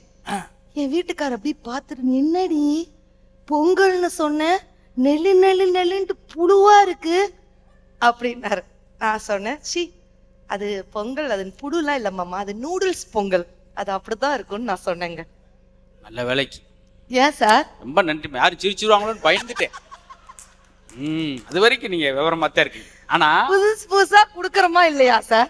சாப்பாடுனா எப்படி இருக்குன்னு இப்ப தெரிஞ்சுக்குங்க. அத சொல்லுங்க. எல்லாரும் மனைவி பிறந்த நாளுக்கு என்ன கிஃப்ட் கொடுப்போம்? மோதிரம் கொடுப்போம், சாரி கொடுப்போம். ஆமா சார், கொடுப்போம்ல. ஆனா எங்க ஊர்ல ஒருத்தன் மனைவி பிறந்த நாளுக்கு என்ன கிஃப்ட் கொடுத்தான் தெரியுமா? என்ன சார்? 4 அடி நீளத்துல சௌரி முடி கொடுத்தான். அந்த நம்மள படக்குன்னு வாங்கி மஞ்சள் பிக்கில வச்சிருச்சு. என்னங்க இதை போய் கொடுத்துருக்கீங்க, இதை போய் எங்க வீட்டுக்காரர் கிஃப்ட் கொடுத்தானே எப்படி காமிக்க முடியும்? கூறுட்டதனமா சரிங்க. மித்த கிஃப்ட்ல எனக்கு அபிப்பிராயம் இல்லம்மா. மித்த கிஃப்ட் எல்லாம் இன்னொருத்தன் செஞ்சதை வாங்கிட்டு வந்து கொடுக்குற எனக்கு நல்ல பேர் கிடையாது. இந்த கிஃப்ட நானே செஞ்சேன்.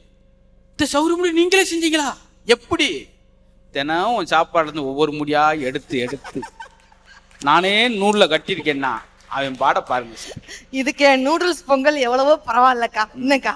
ஆனாங்க உண்மையிலே சார், நான் உண்மையிலே என்ன பேச்சாளர் ரசிகர்கள் எல்லாரும் கேட்பாங்க, சார் எப்படி நீங்க மட்டும் எப்படி சிரிச்சுக்கிட்டே இருக்கிறீங்க, இந்த தலைப்புக்கு எனக்கு கரெக்டா பொருந்தது பாரு, எப்படி உங்களுக்கு எல்லாம் கஷ்டமே வராதா? நிறைய பேர் கேட்டிருக்காங்க.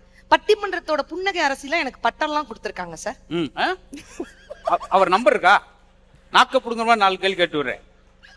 உண்மையிலே சிரிச்சுக்கிட்டே இருக்கிறேன். அந்த சிரிக்கும் போது லேசா எனக்கு கண்ணத்துல குழி விடும் சார். ஆமா, அந்த குழியில தான் உங்க வீட்டுக்காரர் விழுந்தார். ஐயா அதான் நான் ஜோக்கா எடுத்துட்டு வந்துடும். அதே ஜோக்கே அதானா? அதையும் சொல்லிட்டீங்களா? என் ஜோக்குகளை வேமா சொல்லிருங்க, டப்பு நான் கவுண்டர் கொடுத்துருவேன். ஆனா ஒரு ஹைக்கூ கவிதை படிச்சேன் சார். ரேஷன் கடைக்காரருக்கு குழந்தை பிறந்தது எடை குறைவாய், ரேஷன் கடைக்காரருக்கு குழந்தை பிறந்தது எடை குறைவாய், அன்புடைமை அதிகாரத்தை ஆசிரியர் விளக்குகிறார் கையில் பிரம்புடன், எங்கள் ஊர் சாலைகளுக்கு குழி விழாமலே பள்ளம் விழுகிறது அப்படின்ட்டு ஒரு அழகான ஒரு சிரிக்காமலே குழி விழுகிறது எங்கள் ஊர் சாலைகளுக்கு அப்படின்ட்டு ஒரு கவிதை, ஹைக்கூ கவிதை படிச்சு அப்படின்னு சொன்னா, வாழ்க்கையில எவ்வளவு பிரச்சனை வந்தாலும் அதுல கூட ஒரு மைனூட்டான ஒரு நகைச்சுவைங்க.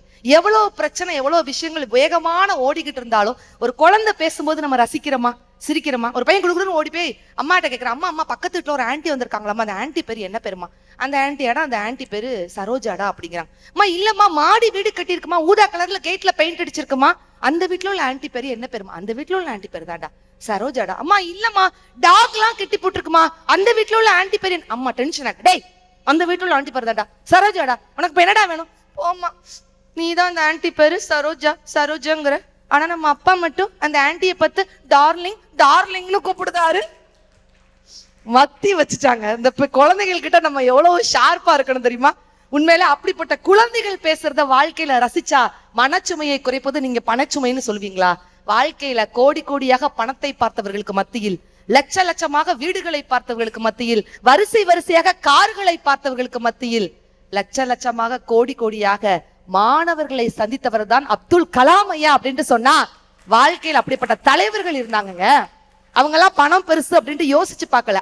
சொத்து சுகம் நாடார், சொந்தம் தன்னை நாடார், பொன்னென்றும் நாடார், பொருள் நாடார், தான் பெற்ற அன்னையையும் நாடார், ஆசைதனை நாடார், நாடொன்றே நாடி தன் நலம் ஒன்றும் நாடாத நாடாரை நாடன்றான்னு கிங் மேக்கர் காமராஜர் ஐயாவை கவியரசர் கண்ணதாசன் வாழ்த்தினாரு அப்படின்ட்டு சொன்னா, அவங்க எல்லாம் பணம் பெருசு இல்ல நினைத்தவர்கள். நீங்க பெரிய பணக்காரர் லிஸ்ட் அத்தனை பேரையும் போட்டு பாருங்க, யாருடைய முகங்களும் நம்ம கண்ணுக்கு தெரியாது. ஆனா நீங்க இப்ப சொன்னீங்களே நகைச்சுவை சக்கரவர்த்தியாக என்ன கிருஷ்ணனை நீங்க எடுத்துக்கோங்க, எத்தனை நகைச்சுவை வள்ளல்கள். ஒரு பக்கம் பார்த்தா வடிவேலு, இன்னொரு பக்கம் பார்த்தா சின்ன கலைவான விவேக் அவர்கள், இப்படி அத்துணை நகைச்சுவை ஜாம்பவான்கள் நம்மளுடைய கண்ணு முன்னாடி இன்னைக்கு வரைக்கும் தெரியுறாங்க அப்படின்ட்டு சொன்னா, நகைச்சுவை மட்டும்தான் பணச்சுமையை குறைக்கும் என்று சொல்லி ஒரே ஒரு விஷயம், திண்டுக்கல் அப்படிங்கறதுனால இதை சொல்லி முடிக்கிறேன். சுத்தியலும் சாவியும் பேசிக்கிடிச்சாங்க. அப்ப சுத்தியல் சொல்லிச்சான் சாவியை பார்த்து, உன்னை விட நான் ரொம்ப ஸ்ட்ராங், உன்னை விட நான் ரொம்ப பலசாலி, ஆனா நீ மட்டும் ஈஸியா பூட்டை திறந்துருத, என்னால ஏன் திறக்க முடியலன்னு கேள்விச்சான். அதுக்கு சாவி சிரிச்சுக்கிட்டே சொல்லிச்சான், என்னை விட நீ ரொம்ப ஸ்ட்ராங் தான், என்னை விட நீ ரொம்ப பலசாலி தான், ஆனா நீ பூட்டை திறக்க அதோட தலையில ஓங்கி அடிக்கிற, ஆனா நான் பூட்டை திறக்க அதோட இதயத்தை தொடுறேன். என்றைக்குமே ஆயுதத்தை விட அன்புதான் பெருசுன்னு சொல்லிச்சாங்க. நீங்க பணம் பணம் பணம் எவ்வளவு தூரம் ஓடினாலும் அன்பும் நகைச்சுவையும் தான் மனச்சுமையை குறைக்கும். அப்படிப்பட்ட நல்ல தீர்ப்பை நீங்கள் வழங்குவீர்கள் என்ற நம்பிக்கையோட மீண்டும் ஒரு முறை வசந்த் தொலைக்காட்சி நேயர்களுக்கும் சிறப்பு மிகுந்து ரசித்த திண்டுக்கல் ரசிக பெருமக்களுக்கும் அன்னபாரின் அன்பார்ந்த பொங்கல் நல்வாழ்த்துக்களை தெரிவித்துக் கொண்டு விடைபெறுகிறேன். நன்றி, வணக்கம் ரசிக பெருமக்களே.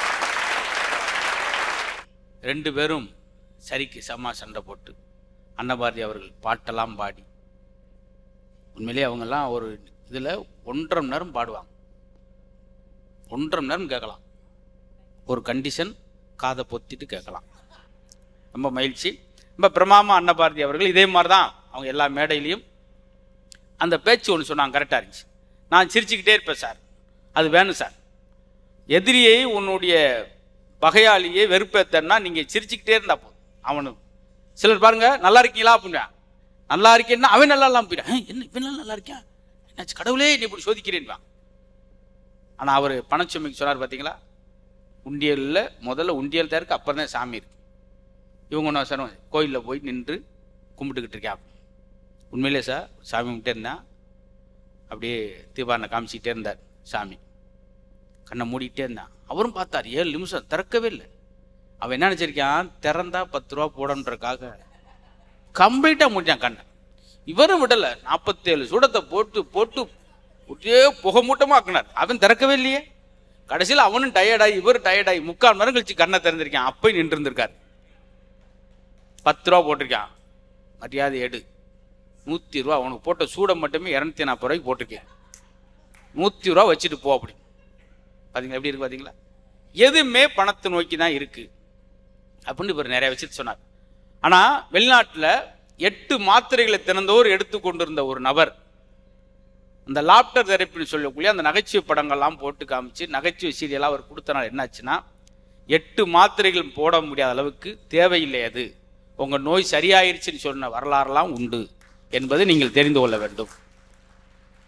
ஏன் நம்ம ஊரில் உத்தரப்பிரதேசத்தில் லக்னோங்கிற சிட்டியில் சக்கரை நோயாளிகளை உட்கார வச்சு இன்சுலின் போடாமலே அவர்கள் 20 மணி நேரம் சிரிக்க வைத்தார்கள். தினமும் சார்லி சாப்ளின் போன்ற நகைச்சுவை காட்சியில் காமிச்சு 20 நிமிடம் அவர்களை சிரிக்க வைத்தனால் என்ன ஆச்சுன்னா, அவர்கள் இன்சுலின் போடாமலே அவங்களுடைய சுகர் குறைஞ்சு வெளியேறினதாக இந்த உத்தரப்பிரதேசம் நம்ம லக்னோவில் காக்கும். ஆக இது என்னென்ன மாற்றங்களை உண்டு பண்ணும். வெளியிருந்து பார்க்கலாம், எதை சிரிப்பாமுங்க வெட்டித்தனமா அப்படின்னு சொல்றாள் தான் ஐசோரில் கிடப்பார். பார்த்தீங்களா, ஒருத்தன் ஐசோரில் சீரியஸாக இருக்கான்னு என்ன அர்த்தம்? அவன் வாழ்நாள் முழு சீரியஸாக இருந்திருக்கான்னு அர்த்தம்.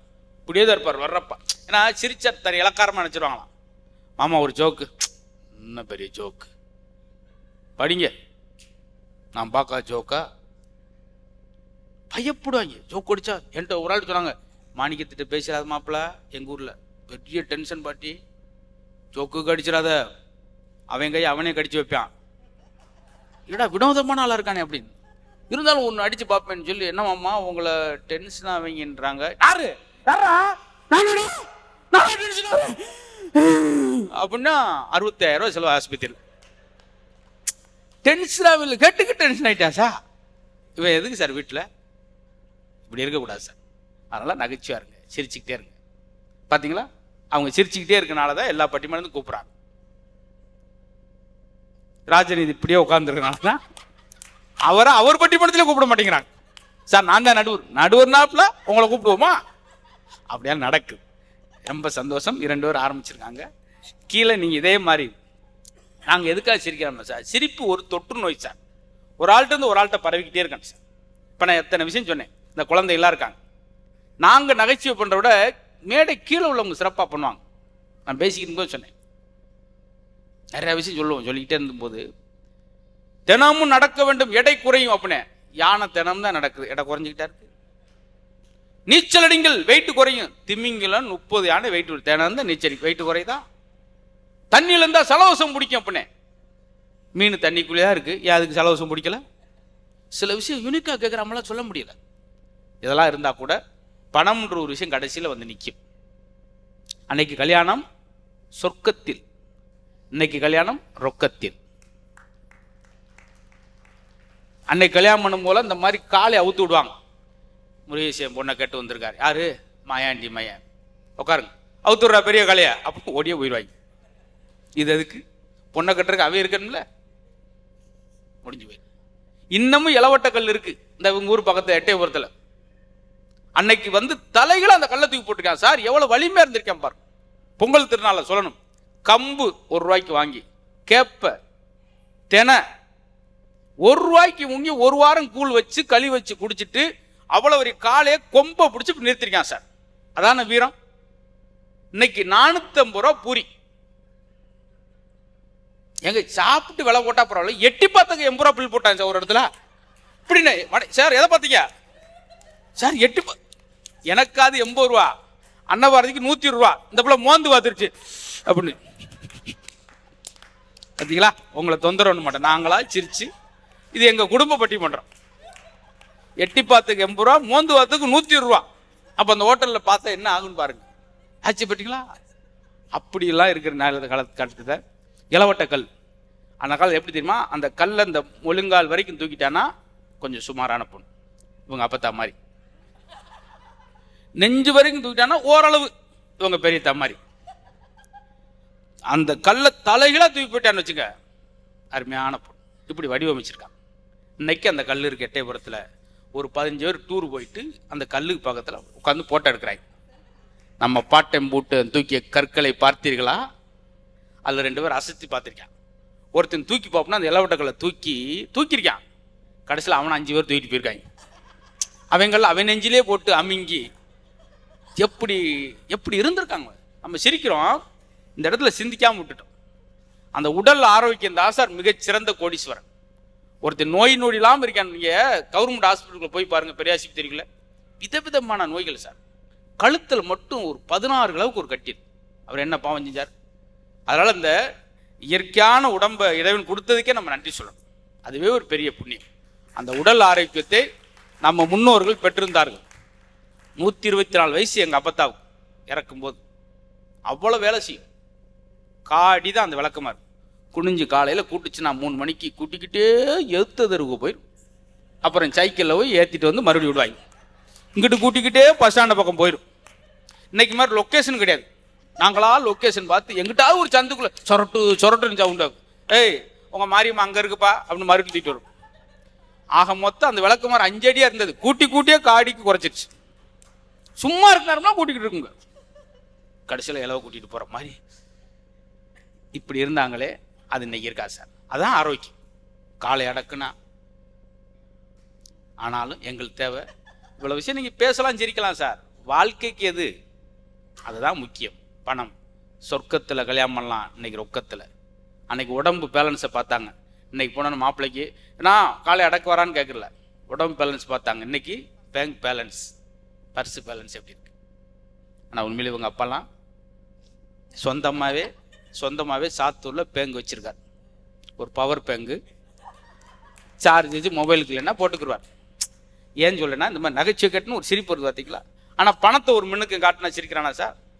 இப்போ கேட்குறேன், காந்தியை எல்லா நோட்லையும் சிரிச்சுக்கிட்டே இருக்கார், அழுதான் நனைஞ்சிரும் என்று சொல்லி இப்பொழுது நீலவேணி அவர்களே அன்போடு பேச அழைக்கிறோம். வாங்கம்மா, அடி புன்னகையோடு வாங்க, அப்படி சிரிப்பார். பிறந்து சிறந்த மொழிகளுக்கு மத்தியில் சிறந்தே பிறந்த அன்னை தமிழை வணங்கி உங்கள் அனைவருக்கும் என்னுடைய அன்பான வணக்கத்தை தெரிவித்துக் கொண்டு, சூரியனை வணங்கி இயற்கைக்கு நன்றி செலுத்தி உழைப்பை கொண்டாடி உழவர்களை போற்றும் தமிழர் திருநாளாம் பொங்கல் தின வாழ்த்துக்களை தெரிவித்துக் கொண்டு, நடுவர் அவர்களே சொல்லுங்கம்மா. ரொம்ப அருமையான தலைப்பை கொடுத்திருக்கீங்க. மனச்சுமையை குறைப்பது நகைச்சுவையா பணச்சுவையான்னு. நாங்க என்ன சொல்றோம்னா, மனச்சுமை வர்றதுக்கு காரணமே பணம் இல்லாம போனாதான் வருது. அப்ப பணம் இருந்துச்சுன்னா மன சுமையே நமக்கு வராதுங்கிறத நாங்க சொல்ல வர்றோம். இப்ப ஒண்ணு இல்லைங்க, ஒருவேளை நீங்க தீர்ப்பு அன்னபாரதி அக்காவுக்கு கொடுங்க, எதிரணியில சித்தேந்திரன் அண்ணாவுக்கு கொடுங்க, எனக்கு அது பிரச்சனை இல்லை. ஆனா தீர்ப்பை கொடுத்த கையோட அன்னபாரதி அக்காவுக்கு போட்டிருக்க கவர்ல இருந்து பணத்தை எடுத்துட்டு நகைச்சுவை மதுரை முத்து அண்ணன் எழுதிய ஒரு புத்தகத்தை கவருக்குள்ள போட்டு வீட்டுக்கு அனுப்புனீங்கன்னா அதை அக்கா வாங்கிட்டு போவாங்களா? வீட்டுக்கு போய் வீட்டுக்கார்ட்ட இப்ப சிரிப்பு அப்படியே அங்க இருந்து காரை ஓட்டு டப்புன்னு எங்க டயர் வெடிக்கும் பூரா. சார், இதே இப்ப ஒருவேளை நானே அந்த பக்கம் பேசியிருந்தாலுமே கூட பட்டிமன்றம் முடிஞ்சதோட, அம்மா நல்லா பேசினமா, நகைச்சுவைக்காக சிறப்பா பேசினமா, அதுக்காக உனக்காக 2 நகைச்சுவையை சொல்றேம்மா நீங்க சொல்லி என்னை அப்படியே வழி அனுப்பி வச்சு, நான் இங்க இருந்து பஸ் ஏறி கையில காசு இல்லாம டிரைவரை பார்த்து, அண்ணா இப்பதான் வசந்த் டிவிக்காக மதுரை முத்தண்ணன் தலைமையில பட்டிமன்றம் பேசிட்டு வந்தேன்னா, அவர் சொன்ன ஜோக்ல 4 ஜோக்கோ உங்களுக்காக நான் சொல்றேன்னா, என்னைய திண்டுக்கல் பஸ் ஸ்டாண்ட்ல இறக்கி விடுங்கன்னு சொன்னா அடுத்த ஸ்டாப்ல கூட இறக்காம பைபாஸ்ல தள்ளி விட்டு போயிருவார். காசு இல்லைன்னா நம்ம எங்கேயாவது போக முடியுமாங்க? ஜோக்க மட்டுமே. நடுவர் அவர்களே, உங்களுடைய ஜோக்கை பார்த்து இன்னைக்கு பல பேரோட மனச்சுமை குறையுதுங்கிறது உண்மைதான். ஆனா உங்க ஜோக்க பாக்குறதுக்காகவே மாசத்துக்கு 500 ரூபாய்க்கு ரீசார்ஜ் பண்றதுக்கு காசு வேணுமா வேணாமா? எங்க நான் ஒண்ணு கேக்குறேங்க, நீங்க தீர்ப்பு அவங்களுக்கே கொடுங்க, எங்களுக்கு தீர்ப்பை பத்தி எந்த கவலையுமே இல்ல. நீங்க தீர்ப்பு அந்த பக்கம் கொடுத்துட்டு உங்க நகைச்சுவையை பாக்குற உங்களோட ஃபேன்ஸுக்கெல்லாம் மாசம் நீங்க ரீசார்ஜ் மட்டும் பண்ணி விட்டுருங்க. நான் தான் அதுல முதல் ஃபேன். உங்களுக்கு சார்ஜ் ஏற்றிட்டு நான் சார்ஜ் இல்லாமல் கிடப்பேன். ஏன்னா குத்தூரும் குழம்பு கிடக்காரு, 40 பேருக்கு ரீசார்ஜ் பண்ணார் பாவம், இந்த பசுமாடு வித்துட்டு போயிட்டாரு. அதுல அன்னபாரதி அக்கா வந்ததோட பாட்டு, துன்பம் வரும் வேலையில சிரிங்க என்று சொல்லி வச்சார் வள்ளுவர் சரிங்க. இந்த பாட்டை போன மாசம் ஒரு பட்டிமன்றத்துல அன்னபாரதி அக்கா பாடிட்டு போயிட்டாங்க. அந்த பட்டிமன்றத்துக்கு நான் என் குடும்பத்தோட போயிருந்தேன். என் வீட்டுக்காரும் அந்த பாட்டை அன்னபாரதி அக்கா பாடினதை கேட்டாரு. அதுக்கப்புறம் நான் எப்பெல்லாம் வீட்டுக்கு போறேனோ என் வீட்டுக்காரர் என்னை பார்த்து சிரிச்சுட்டே இருந்தார். நான் என் வீட்டுக்கார்ட்ட கேட்டேன், முன்னாடி எல்லாம் நான் வீட்டுக்கு வந்தா என்னை பார்த்து சிரிக்க மாட்டீங்க, நீங்க பாட்டுக்கு உங்க வேலையை பார்ப்பீங்க, இப்ப நான் எப்ப வீட்டுக்கு வந்தாலும் என்னை பார்த்து சிரிக்கிறீங்களே ஏமாமான்னு கேட்டேன். அதுக்கு அவர் என்ன தெரியுமா சொன்னாரு, நான் அன்னபாரதி அக்காவோட ஃபாலோவர், அந்த அக்கா தான் துன்பம் வரும் வேலையில சிரிங்கன்னு சொன்னாங்க, அதனாலதான் நீ எப்பெல்லாம் வீட்டுக்கு வரையோ அப்பெல்லாம் நான் சிரிக்கிறேன்னுங்கிறாரு. நகைச்சுவைவாதியா? அது ஒரு பெரிய தீவிரவாதி தெரியுமா உங்களுக்கு? உங்க குடும்ப நகைச்சுவைங்க தேவையில்லை, ஏன்னா நாங்க குடும்பம் வந்திருக்கோம். சரி, இன்னைக்கு அன்றாட வாழ்க்கையில காலையில டீ குடிக்கிறத ஆரம்பிச்சு நைட்டு தூங்குற வரைக்கும் எல்லாத்துக்குமே காசு வேணும் சார். காசு இல்லாம இந்த உலகத்துல எதுவுமே நடக்காது. நீங்க சமைக்கிறதுக்கு கேஸ் வாங்குறதா இருக்கட்டும், ஹாஸ்பிட்டலுக்கு பில்லு கட்டுறதா இருக்கட்டும், பிள்ளைங்களுக்கு ஃபீஸ் கட்டுறதா இருக்கட்டும், கேஷ்னு ஒண்ணு இல்லைன்னா அந்த வாழ்க்கையை நம்ம வாழவே முடியாதுங்கிறது தானங்க நிதர்சனம். நாங்க உங்களை சிரிக்க வேணாம்லாம் சொல்லல, அடுத்து சிரிக்கிறத பார்த்து வைத்தறிச்சல் பட வேணாம்னு தான் சொல்றோம். நானே போன ஊர் பட்டிமன்றம், அவங்க ஒரு திருநெல்வேலி, இவங்க அப்பத்தான் முன்னு சீட்டில் வந்து உட்காந்துருந்துச்சு. ஏன்னா அவங்க ஊருன்றனால குடும்பத்தோட வந்திருக்காங்க. அவங்க ஊரால என் பேத்தி எப்படி பேசுறான்னு முன்னுக்கு உட்காந்துச்சு. சிரிக்காமலே இருந்துச்சு. என்ன தான் உன் பேத்தி ஜோக் பண்ணுது, சிரிக்கும் கொஞ்சம் சிரிச்சேன்னா அப்படின்னுச்சு. பழிச்சட்டு கலந்து மேடல் வந்து விழுந்துருச்சு. இதுக்குத்தான் நான் யாரையும் சிரிங்கன்னு கட்டாயப்படுத்த கிடையாது. சார் உண்மையாவே இன்னைக்கு பல பேருக்கு உடம்பு சரியில்லைன்னா கூட பல்ஸ் குறையிறது இல்ல சார். பர்ஸ்ல இருந்து காசு குறைய ஆரம்பிச்சிருச்சுன்னா அந்த பர்ஸ பார்க்கையிலே பல பேருக்கு பல்ஸ் குறையுதா இல்லையாங்க. இந்த உலகத்திலேயே காசுன்றது ரொம்ப மிக முக்கியமான விஷயமா மாறிட்டு இருக்கா இல்லையா நடுவர்களே? ரொம்ப உங்களுக்கு ரொம்ப பிடிச்ச இசையமைப்பாளர் யாரு? எனக்கு எம்எஸ் விஸ்வநாதன். எம்எஸ் விஸ்வநாதன். ஒவ்வொருத்தவங்களுக்கும் ஒவ்வொருத்தவங்கள பிடிக்கும். இளையராஜாவை பிடிச்சிருக்கலாம், எம்எஸ்வியை பிடிச்சிருக்கலாம், அனிருத்தை பிடிச்சிருக்கலாம், ஏஆர் ரஹ்மானை பிடிச்சிருக்கலாம், யாரை வேணாலும் பிடிச்சிருக்கலாம். ஆனா இந்த உலகத்திலேயே மிக விரும்பக்கூடிய ரொம்ப இம்பார்ட்டன்டான இசை எது தெரியுமா? எல்லாருக்கும் பிடித்தமான ஒரு இசை என்ன தெரியுமா? ஏடிஎம் மிஷின்ல காசு என்றப்ப வரும் பாத்தீங்களா ஒரு சத்தம், அது தரக்கூடிய சந்தோஷத்தை வேற எதுவுமே தர முடியாது. இந்த உலகத்திலேயே ரொம்ப அன்பான ரொம்ப அவசியமான மெசேஜ் எது தெரியுமா? ஐ லவ் யூன்னு வர்ற மெசேஜா? இல்ல. அதை பார்த்தா நம்மால் சந்தோஷப்படுவான்? இல்ல. ஐ மிஸ் யூங்கிற மெசேஜா? அதை பார்த்தா சந்தோஷப்படுவான்? அதுவும் இல்ல. சேலரி கிரெடிட்னு ஒரு மெசேஜ் வருது பாருங்க, அது தர்ற சந்தோஷத்தை வேற யாருமே தர முடியாதுங்க. உண்மையா இல்லையா நடுவர்களே? இப்ப பொங்கல் அது ஓகேதாம்மா. சேலரி மெசேஜ் வந்தோடனே கார் டிவிக்கு டெபிட் 15,000 போகும் பாருங்க. அதை பார்த்து வந்த சந்தோஷம் 15 செகண்ட்லயே போகும். கடைசியில் நில் பேமெண்ட்ல 0 போட்டிருக்காங்க ராஜன். ஐயா அதெல்லாம் உங்களை மாதிரி 11 லட்சம் போட்டு கார் வாங்கினவங்க கவலைப்பட வேண்டிய விஷயம். நாங்க கால்நடையாவே போயிட்டு இருக்கோம், நாங்க அதை பத்தி கவலைப்படுறதே இல்லைங்க ஐயா. 45 லட்சமா ஐயா? வயிற்றுச்சல் பிடிச்சாலும் பக்கத்திலே வச்சிருக்கீங்க, வலது கை பக்கமே வச்சிருக்கீங்க. இவர் ராஜநிதியும் கார் வாங்கன்னு போயிட்டு அவங்க ஊர்ல சார் பெட்ரோல் கார்லாம் பெட்ரோல் போட முடியாது சார், டீசலும் போட முடியாது, சார்ஜ் போட்டாலும் பெட்ரோல் டீசல் இல்லாத கார் ஏதாவது வந்திருக்கா, அவர் கங்காரை கூட்டு போங்கன்னு இருக்காரு. ஏன்னா நகைச்சுவை தலைப்பில் அப்படித்தான் சார் பேச முடியும். நீங்க கொஞ்சம் சரிங்க சார் தைச்சு. நடுவர்களே இப்ப பொங்கல் வருது இல்ல, பொங்கலுக்காக எல்லாருமே பொங்கல் வைக்கிறதுக்காக திங்ஸ் வாங்குறதுக்கு போயிருப்போம்ல. பொங்கல் வைக்கிறதுக்கு என்னென்ன வேணும்? அரிசி வேணும், பருப்பு வேணும், உளுந்து உளுதாங்க இல்ல உளுந்துல உட்காந்து கூட வைக்கலாம். எதுக்கு உளுந்து பானை இல்ல பிரண்டு, ஏலக்காய் வேணும், பானை வேணும், அப்புறம் என்னக்காய் வேணும், வெல்லம் வேணும், பால் வேணும், பானை வேணும், அதை வைக்கிறதுக்கு ஒரு கேனை வேணும். என்னம்மா நீங்க ஏமா ஒரு இவ்வளவு பெரிய வயசு பிள்ளை வந்துட்டு இன்னும் பொங்க வைக்க தெரியலம்மா?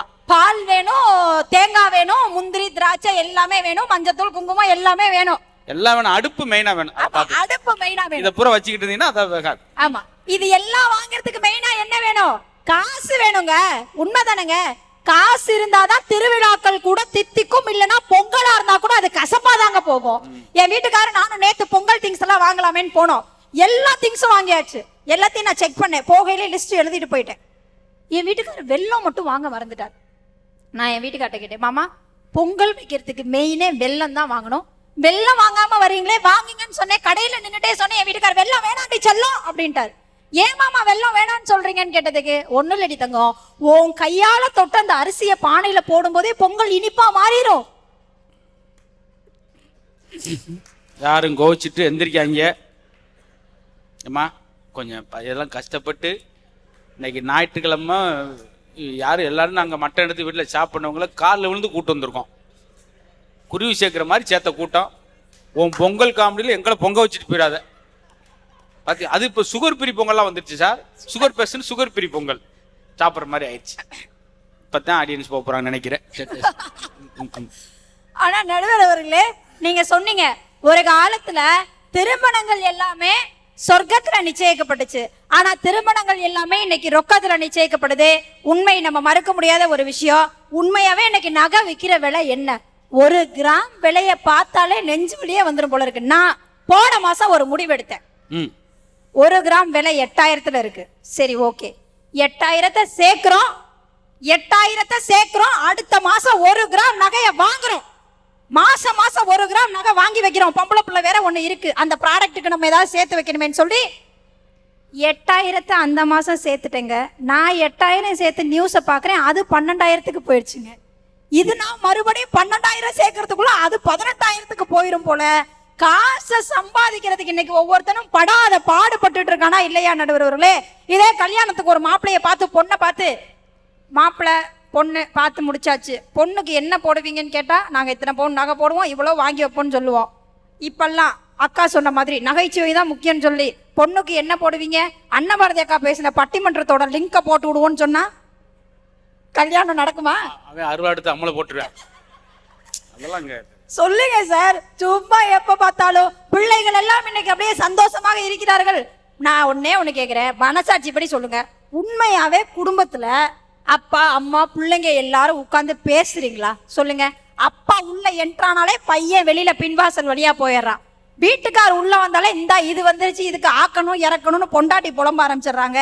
இன்னைக்கு காசு இருக்கிற குடும்பங்கள்ல தான் நகைச்சுவைக்கே வேலை இருக்கு. அப்படின்னா காசுக்காக ஓடிட்டு இருக்கக்கூடிய காலகட்டத்துல காசு வேணாம் காசு வேணாம்னு எப்படி நீங்க சொல்றீங்கன்றது எனக்கு உண்மையாவே தெரியல நடுவர்களே. நான் நிறைவா ஒரே ஒரு விஷயம் மட்டும் சொல்லி முடிக்கிறேன் நடுவர்களே. காசு இருந்தாதான் இந்த உலகத்துக்கு நம்ம ஹீரோ, காசு இல்லைன்னா நம்ம குடும்பத்துக்கே நம்ம ஜீரோ தான். அப்படின்ற காரணத்தினால இந்த உலகத்துல அம்மா தராத நம்பிக்கைய, அப்பா தராத நம்பிக்கைய, நம்ம சொந்த பந்தங்கள் தராத நம்பிக்கைய, ஏன் கடவுளே கூட தராத நம்பிக்கைய, நமக்கு நாமளே கொடுக்காத நம்பிக்கையின் தைரியத்தையும் கூட இந்த உலகத்துல ஒருத்தனுக்கு பணம் மட்டும்தான் கொடுக்க முடியும். அப்படின்னா பணத்தை தவிர வேற எதுவுமே நமக்கு அந்த அளவுக்கு நம்பிக்கையை கொடுக்காதுன்ற காரணத்தினால நகைச்சுவை எல்லாம் தேவைதான். ஆனா பணம் இருந்தாதான் மனுஷனால மனம் விட்டு சிரிக்கவே முடியும். அப்படின்ற காரணத்தினால நடுவராகிய நீங்கள் எங்கள் பக்கம் தீர்ப்பை தர வேண்டும் என்று கேட்டு மீண்டும் ஒரு முறை வசந்த் தொலைக்காட்சி நேயர்கள் அனைவருக்கும் தை திருநாள் வாழ்த்துக்களை தெரிவித்துக் கொண்டு விடைபெறுகிறேன். நன்றி, வணக்கம். எதையும் பேசுங்க சார், எவ்வளவு நேரம் சிரிங்க, எல்லாம் செய்யுங்க. ஆனால் நிதர்சன வாழ்க்கையில் உண்மை என்னன்னா, பணம் இல்லைன்னா பழமொழி அந்த காலத்தில் சொன்ன பழமொழி புறம் எதை ஒரு வெறுமனே வாசகத்துக்காக சொல்ல சார், அது பழமொழியில் அனுபவ மொழி. வீட்டை கட்டிப்பார், கல்யாணத்தை பண்ணிப்பார். ஏன் இந்த பழமொழிக்கு இவ்வளோ மகத்துவம்? அது ரெண்டுக்கும் அந்த காலத்தில் உருண்டுருக்காங்க, உருண்டு மிரண்டு பிறண்டு. இன்னைக்கு ஒரு வாடகை வீட்டுக்கு பார்க்க போக முடியுதா சார்? என்ன சார் ஒரு பக்கம் செவரவே காணா, நீங்கள் ஆனால் 4 பக்கம் காத்தோட்டமாக இருக்கும், நீங்கள் முடிஞ்சு வச்சா அவ என்ன செய்ய முடியும் சார்? எது வீடு ஒழுகுமா? ஓட்டையா இருக்கே. அதெல்லாம் ஒழுகாதுங்க. இல்லைங்க, அங்கங்கே மழை பெஞ்சா மட்டும்தான் ஒழுகும். பார்த்தீங்களா? அப்போ எல்லாத்துக்கும் எனக்கு சிரமப்பட்டிருக்கேன். வீட்டை கட்டிப்பார், கல்யாணம். தை பிறந்தா வழி பிறக்கும். இந்த பழமொழிக்கு அர்த்தம் என்ன கண்டுபிடிச்சோம்? தை பிறந்துருச்சுங்க, என்ன நிம்மதி, பிரச்சனை இல்லை அப்படின்னு கஞ்சிக்கலாம் கிடப்பான். தை பிறந்தா வழி பிறக்கும். ஏன்னு சொன்னா 6 ஏக்கர் 7 ஏக்கர்ல நெல் போட்டிருப்பாங்க, பக்கத்து ஊருக்கு போக முடியாது, நெல் நாட்டுக்குள்ள போக முடியாது. அப்ப தை மாசம் ஆனா கதிர் அறுத்துருவாங்க, அந்த ஊருக்கு போறதுக்கு வழி பிறக்கும். தை பிறந்தா வழி. இதை நம்ம ஒரு பாசிட்டிவ்க்கு அப்படி வச்சுக்கிட்டோம். சரி, சந்தோஷம் தான், அப்படி இருக்கட்டும். அப்படி எல்லா விழாவிலையும் கிடைக்காத மகிழ்ச்சி இந்த தை திருநாள் எவ்வளோ சொல்றதுக்கு எவ்வளோ இருக்கு பார்த்தீங்களா? காளமாட்டை பற்றி பேசலாம், பொங்கலை பற்றி பேசலாம், விவசாயிகளுடைய வாழ்முறையை பேசலாம், அவ்வளோ இருக்கு. போன தீபாவளிக்கெல்லாம் அவ்வளோ மகிழ்ச்சி பார்க்க முடியுமா? போன தீபாவளிக்கு டம்முன்னு வெடிச்சிருக்கு. இவங்க ஏற்று விட்டுக்காரன் வெடி ஏற்று பெரிய பணக்காரங்கிறாப்புல எந்த வெடி வெடிக்கிறாங்க. இவர் போன கோகுலன்னு கத்தி இருந்திருக்காங்க, சிலிண்டர் வெடிச்சிருக்குங்க வீட்டில். அது எவ்வளோ பெருமையாக அவங்க பேசிட்டு இருந்திருக்காங்க பத்தியா? இப்படித்தான் நம்மளா ஓடும். அது எங்கள் வீட்டு பக்கத்தில் இருக்கும், என்ன வெடியே விடுங்க தம்பி, என்ன சவுண்டாக வெடிக்கிறீங்க, கொஞ்சம் சவுண்டு கம்மியாக வச்சு வெடிங்க. அது என்ன அதில் என்ன திரியில இருக்கிறது? அவர் பாருங்க, அவரு சவுண்டு கம்மியாக வச்சு வெடிங்கப்பா அப்படின்றாரு. வேற வழி இல்லாமல் வெடியை பூரா நினச்சி நாங்கள் அப்புறம் போக ரொம்ப வருது அப்படின்றாரு. நீ பகை வந்துருமியா எதுதான் நாங்கள் சரி சொல்கிறேன். சில நேரம் முறுக்கு சாப்பிட்டா கூட திட்டுவார், கருக்கு முறுக்கு சத்தம் கேட்கு தம்பியே அப்படின்னு முதல் நாளே ஊற வச்சிருவோம் நாங்கள் முறுக்க பூரா. அப்படிலாம் இருக்காங்க. ஏன்னா வயசானவங்களுக்கு எதுவுமே சாப்பிட்டா இருக்கணும், சிரிச்சாலே அவங்களுக்கு பிடிக்காது, இதெல்லாம் சொல்கிறோம் பார்த்தீங்களா? ஆனால் இந்த நிறைவு பகுதியில் சிரிச்சா மட்டும்தான் அது ஃபெமிலியர் பேஸ், சிரிக்கலைன்னா அது ஃபெயிலியர் பேஸ். நம்ம ஊரில் பஸ்ஸில் ஆள் ஏறுற மாதிரி ஆயிடுச்சு. ஒரு ஆள் தட்டினாத்தான் எல்லாரும் தட்டுறீங்க, ஒரே நேரத்தில் எல்லாம் தட்ட. இந்த அம்மா ஆரம்பிச்சிச்சு, ஏன்னா அடுத்து இவங்க அணியா. நம்ம ஊரில் வண்டியூர் பஸ்ஸுக்கு போகிற அந்த பஸ்ஸு நிற்கும், தும்மு 30 பேர் ஏறி இறங்கி டிரைவர்லாம் தள்ளி விட்டு உட்காந்துருப்பாங்க. அதே ஊருக்கு போகிற பஸ்ஸு 4ஆம் நம்பர் வண்டி நிற்கும், ஒருவேளை அங்கே போயிருக்க மாட்டான். கண்டக்டர் சொல்ல அந்த ஊருக்கு போகிற பஸ் அந்த அன்னைக்கு அப்படியே 30 பேர் ஏறி போய் அங்கே உட்காந்துருப்பான். அது மாதிரி நல்ல ஒரு பாசிட்டிவான மக்கள். நீங்கள் தான் உண்மையிலேயே திண்டுக்கல்லையே பிழைக்க தெரிந்தவர்கள். காலையில் எல்லா வேலையும் பொருட்படுத்தாமல் வந்து நிகழ்ச்சி உட்காந்து பார்த்தீங்களா, உங்களுக்கே தெரியாது இந்த உடல் என்னென்ன மாற்றத்தை உண்டு பண்ணியிருக்கும். உங்களுக்கே தெரியும். 3 வருஷத்துக்கு உங்களுக்கு டாக்டர் பிள்ளே தேவையில்லை. அந்த காசை மரியாதை எங்கிட்ட கொடுத்துட்டு போயிருங்க. தயவுசெய்து உங்களை கேட்டு சும்மா ஜாலிக்காக பேசுறது. இந்த அணியை நிறைவு செய்ய பெருமைக்குரிய கம்பம் சித்தேந்திரன் இந்த இடத்துல பாருங்க, 4-5 மாவட்டத்து பேச்சை நம்ம திண்டுக்கல் மாவட்டம், இது ஒரு காலத்தில் மதுரையாக இருந்துச்சுன்னு நினைக்கிறேன், கேட்குறோம். எவ்வளோ அழகு பாருங்க. அவர் கம்பத்துக்கார் ஒரு மாதிரி, அவர் அபிராம்பட்டினம் கடற்கரைக்காரு பாவம், எவ்வளோ இருந்துச்சு பார்த்தீங்களா. ஒவ்வொரு பேச்சு ஒரு மாதிரி. அந்த வகையில் சித்தேந்திரன் அவர்களுக்கு ஒரு கரகோஷம் கொடுத்து வருவோம். எங்கள் வாழ்வும் எங்கள் வளமும் மங்காத தமிழ் என்று சங்கே முழங்கு. வங்க கடலாடி வான்பதியை நடமாடி தங்க குடியாடி தளிரும் மலராடி எங்கு மொழிரும் உயர்தனி செம்மொழியாம் தங்கத்தமிழை உனக்கு என் முதல் வணக்கம். சிங்க நடையும் சிங்கார தெண்ட நடையும் பொங்கு கடநடையும் பூவையரின் மென்னடையும் புரட்சி புதுநடையில் என் கன்னித்தமிழில் நாட்டி மணக்கவலை தீர்ப்பது நகைச்சுவையே எனும் கருத்து வண்டி பூட்டி என் உரையை தொடங்குகிறேன். அவையோர் அனைவரையும் வணங்குகிறேன். வசந்த் தொலைக்காட்சி நடத்தக்கூடிய தமிழர் திருநாள் பட்டிமன்றத்திற்கு வருகை இருந்திருக்கக்கூடிய உங்கள் அனைவருக்கும் என்னுடைய வணக்கங்களும், கோடான கோடி வசந்த் தொலைக்காட்சி ரசிக பெருமக்களுக்கும் என்னுடைய தமிழர் திருநாள் வாழ்த்துக்கள். நடுவர் அவர்களே, ராஜினி என்ன வந்தார், வந்து பாட்டு பாடினார். அது காரணம் என்ன அப்படின்னா, அலை டைரெக்டாக ஒரு வாய்க்குள்ளே போனது தான். வாய்க்கு குளிக்கிறதுக்கு அந்த தண்ணி டைரெக்டாக வாய்க்குள்ளே போனதுனால என்னத்தவாச்சும் ஒன்று பேசுவோன்னு பேசுறது.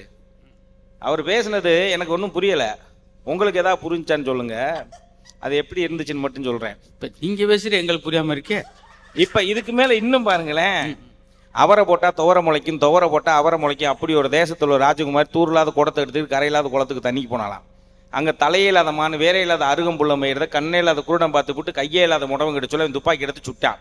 அந்த குண்டு மான் மேலே படாமல் மான் வறுத்து அந்த குட்டி மேலே விட்டு குட்டி செத்து போச்சு. அந்த குட்டியை எடுத்து அறுத்து கலக்கி சமைச்சு சாப்பிட்டு போட்டு தோலை கால் உண்டாத பந்தெல்லாம் காய போட்டாங்க. அதை தலையே இல்லாத வந்து அடிச்சுக்கிட்டு போகிறப்ப காலை இல்லாத உடல் வெட்டிட்டு போச்சு. அப்போ அவன் காலில் ஊற்றுன கண்டங்கத்திட்டு முழு தலைக்கு மேலே வெளியே வர அதை வைத்தியம் பார்க்க வைத்தியிட்டு போனானா. அவர் சொல்லியிருக்காரு, 6 பேர் அரச வேறு பொங்க வேறு புரச வேறு 4 பேரையும் கைப்படாமல் பிடிங்கி உரலை குப்பரக்கா போட்டு உலக்க விடாமல் அடித்து பெருங்கையால் எடுத்து நாக்குப்படாமல் இருக்குடா, இதுதான் வைத்தியம்னாராம். இப்படிப்பட்ட சிறப்பான வைத்தியம் சொன்ன வைத்தியருக்கு தாண்டா சன்மானம் கொடுக்கணும்னு சொல்லி அடியே இல்லாத படி எடுத்து ஓட்டச்சாக்கில் 9 மூட்டை உளுந்தளந்து சக்கரமே இல்லாத வண்டியில் ஆரம்பித்து வண்டி ஓட்ட குருடை வழிகாட்ட வண்டி வாட்டுக்கு போய்கிட்டே இருந்துச்சான். ஏதாவது விளங்குச்சா? இது வரைக்கும் நான் தெரிஞ்சுப்பேன். முடிவர் எப்படி சொல்ல போறேன்னு தெரியல. இந்த நான் உரலை குப்புறக்கு போட்டு இடின்னு இடித்து நாக்குப்படாமல் நக்கினமே எனக்கு 40 ஜோக்கு மறந்து வச்சு. இனி நான் என்னைக்கு ரெனியூவல் பண்ணி மெமரி கார்டு போட்டு நான் மீண்டு வர ஒரு மனுஷன் 10 நிமிஷம் பேசுற பண்ணி குழம்பி போகலாம். 300லேயே இங்கே மூச்சு திணறி போய் உட்காந்துருக்கு. அது மாதிரி வந்துட்டு 4 நாள் வாங்க போனாலும் தலைகால உரியாமல் மேலும் கீழும் பார்த்தா 4 கால் கிடைக்குமான்ற மாதிரி உட்காந்துக்கிட்டு என்னமோ பணம் தான் வேணும் பணம் தான் வேணும் பணம் தான் வேணுமா. அதில் காசே தான் கடவுள் வைப்பா பாட்டான். மிருகங்கள்லேருந்து மனுஷனை பிரித்து காட்டுறதே சிரிப்பு தாங்க. அதைத்தாங்க என்எஸ் கிருஷ்ணன் சொல்லியிருக்காரு. 6 அறிவு படித்த மனுஷனை மிருகங்கள்லேருந்து வித்தியாசப்படுத்தி காட்டுறதே சிரிப்பு தான். சிந்திக்க தெரிந்த மனித குலத்துக்கே சொந்தமான கையிருப்பு வேறு எந்த ஜீவராசிகளும் செய்ய முடியாத செயலாகும் இந்த சிரிப்பு. இது அதிகாரிகளின் ஆணவ சிரிப்பு, இது சதிகாரர்களின் சாகச சிரிப்பு, இது அடங்கி நடப்பவனின் அசட்டு சிரிப்பு, இது சங்கீத சிரிப்பு.